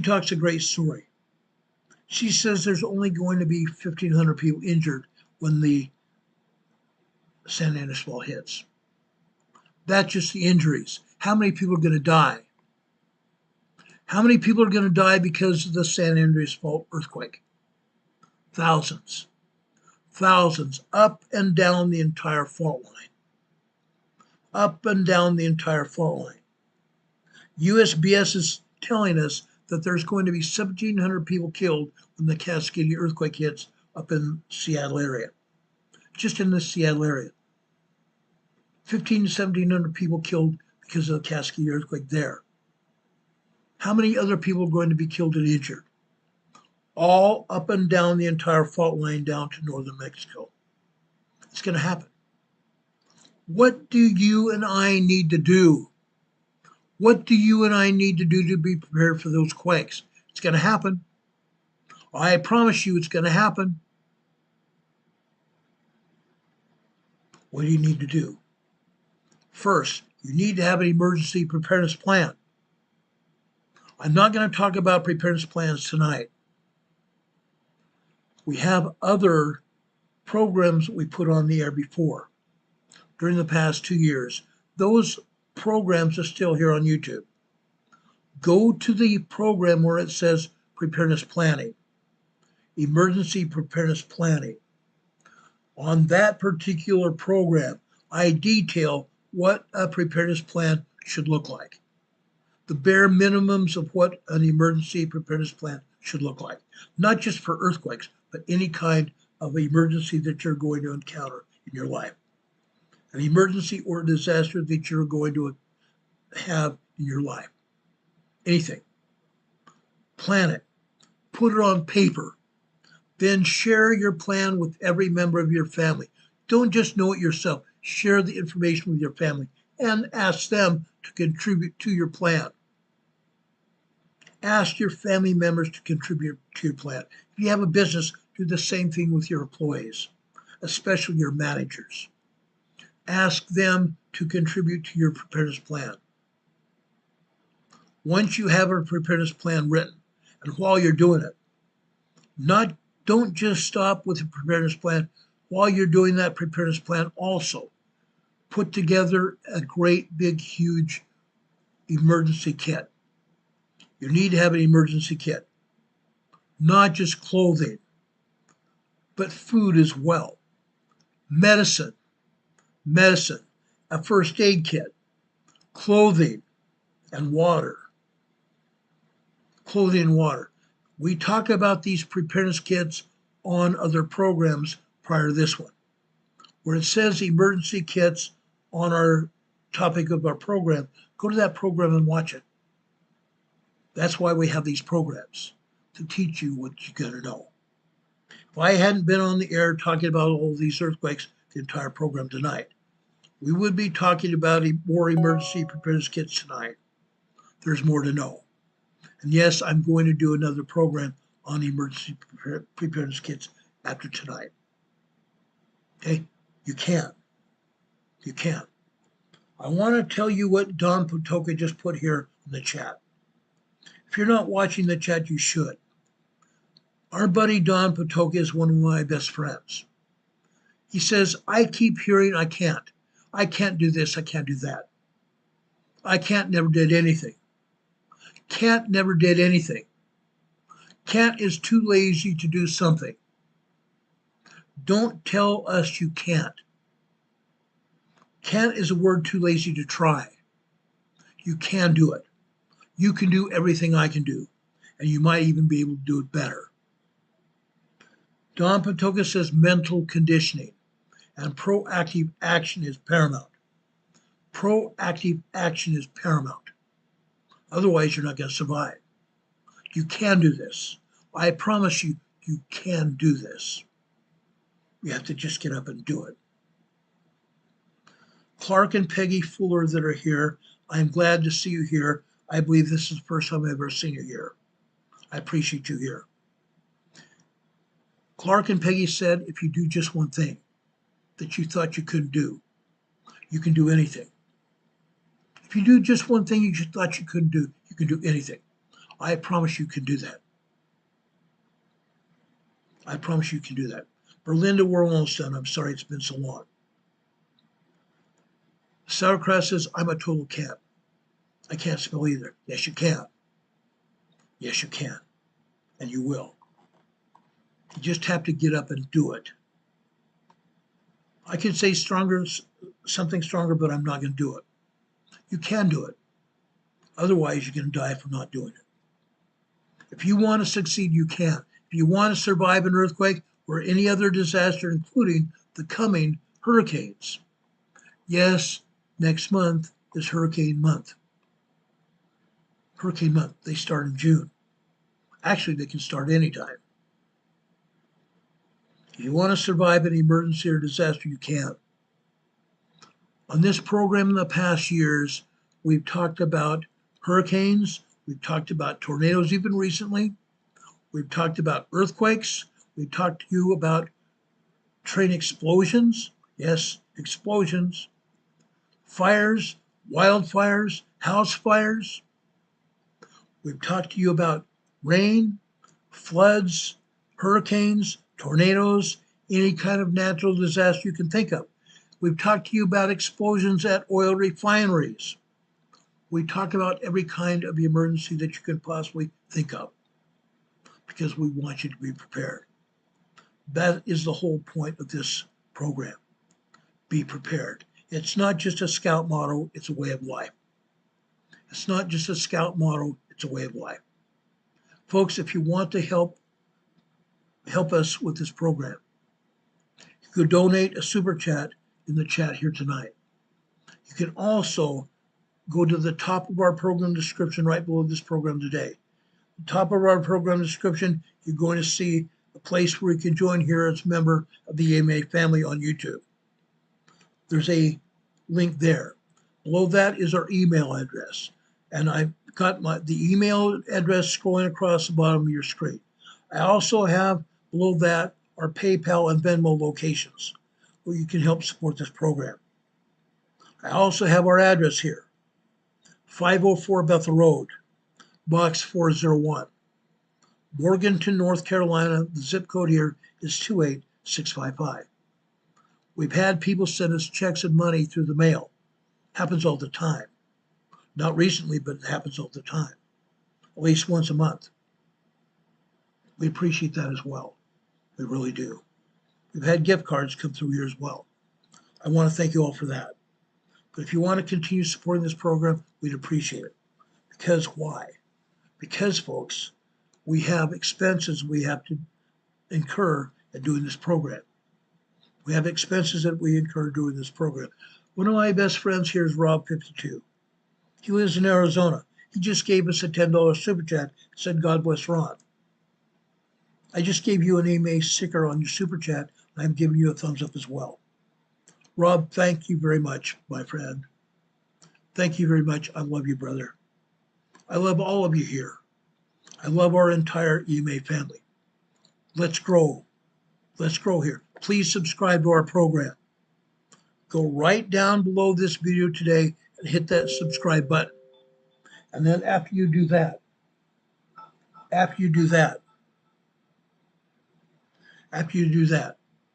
there's a little bell icon. Click on that. When you click on that bell icon, you're going to find a drop-down menu of 3 items pop up. Click on the word ALL, all. That should get you notified when we come on the air. But be advised, even Rob52 that's been with the program years now, even he and Don Patoka and even Richard Smith does not get notified when we come on the air. You have to know that we come on the air usually between 6 and 7 p.m. Monday through Friday. Yes, sometimes, like yesterday, we come on the air after that, only because there's so much information we have to deal with. And we may have to go out into town before that. And we don't get back on time to get all the information I need to show you. In that case, we will come on the air after we normally would not. Okay? On Saturdays, we take the day off unless something big happens that you need to know about, in which case we will come on the air tonight or tomorrow with more information as soon as it becomes available. On Sunday about noon, 12:30, we'll come on the air again with our Sunday school class, our weekly Sunday school class that is called Come Follow Me, the Savior Said. I've been teaching Sunday school class for years, a lot of years. I am a former missionary. Most people think I've never come back from a mission. I haven't. I served a mission for my church in the mid-1970s. Then I became a missionary for my church after that. I stayed a missionary for my church until the 80s, mid-80s. Then they released all of us. But they said when they released all of us from that missionary work calling, they told us our missionary calling was not absolved by that release. The Lord still wants us to do missionary work, and I'm doing that. I'm still teaching Sunday school today. I appreciate everyone who is in our Sunday school class. We love you very much. We talk about Jesus Christ. We do Jesus Christ work here on the earth, and we're going to continue it for as long as we live. Brothers and sisters, let me go over here in the New Testament. I'm going to go over into Philippians now. First chapter of Philippians. I'm going over into first chapter, verses 3, 4, and 5. It says here, this is Paul talking to the Philippians. I thank my God upon every remembrance of you, always in every prayer of mine, for you all, making requests with joy. Paul must have lived here in the southern part of the United States. He's talking with a drawl. He says, always in every prayer of mine for you all. You all. That is a southern saying. I'm kidding now. I thank my God upon every remembrance of you, always in every prayer of mine for you all, making requests with joy, for your fellowship in the gospel from the first day until now. I feel that. I breathe that. I eat that every day. I want you to know how much I love you and how much I appreciate you. That doesn't stop with this program. It doesn't stop with my life. I will forever be grateful for each one of you. I appreciate you all. In chapter 4 of Philippians, in verse 8, finally, brethren, and yes, he's talking to brethren and sisters. Finally, brethren, whatsoever things are true, whatsoever things are honest, whatsoever things are just, whatsoever things are pure, whatsoever things are lovely, whatsoever things are good report, if there be any virtue, if there be any praise, think on these things. And then another one of my favorite scriptures is verse 13 and 19. I can do all things through Christ, which strengtheneth me. My buddy Rob 52 loves this scripture, and I do too. I can do all things through Christ, which strengtheneth me. And then finally, verse 19. But my God shall supply your need according to his riches in glory by Christ Jesus. God will give us those things we need. All we have to do is ask. All that we have to do is ask. That's all I'm asking for you. Do what you can to help yourselves and your family. Bless your family. Bless your family and yourself. Why? God bless you all. God bless you all. We love you very much. I hope you have a good night and a good day. Tomorrow and Sunday. We'll see you tomorrow evening, Sunday evening, Sunday afternoon, I should say. God bless you. God be with you until we meet again. We'll see you on the other side.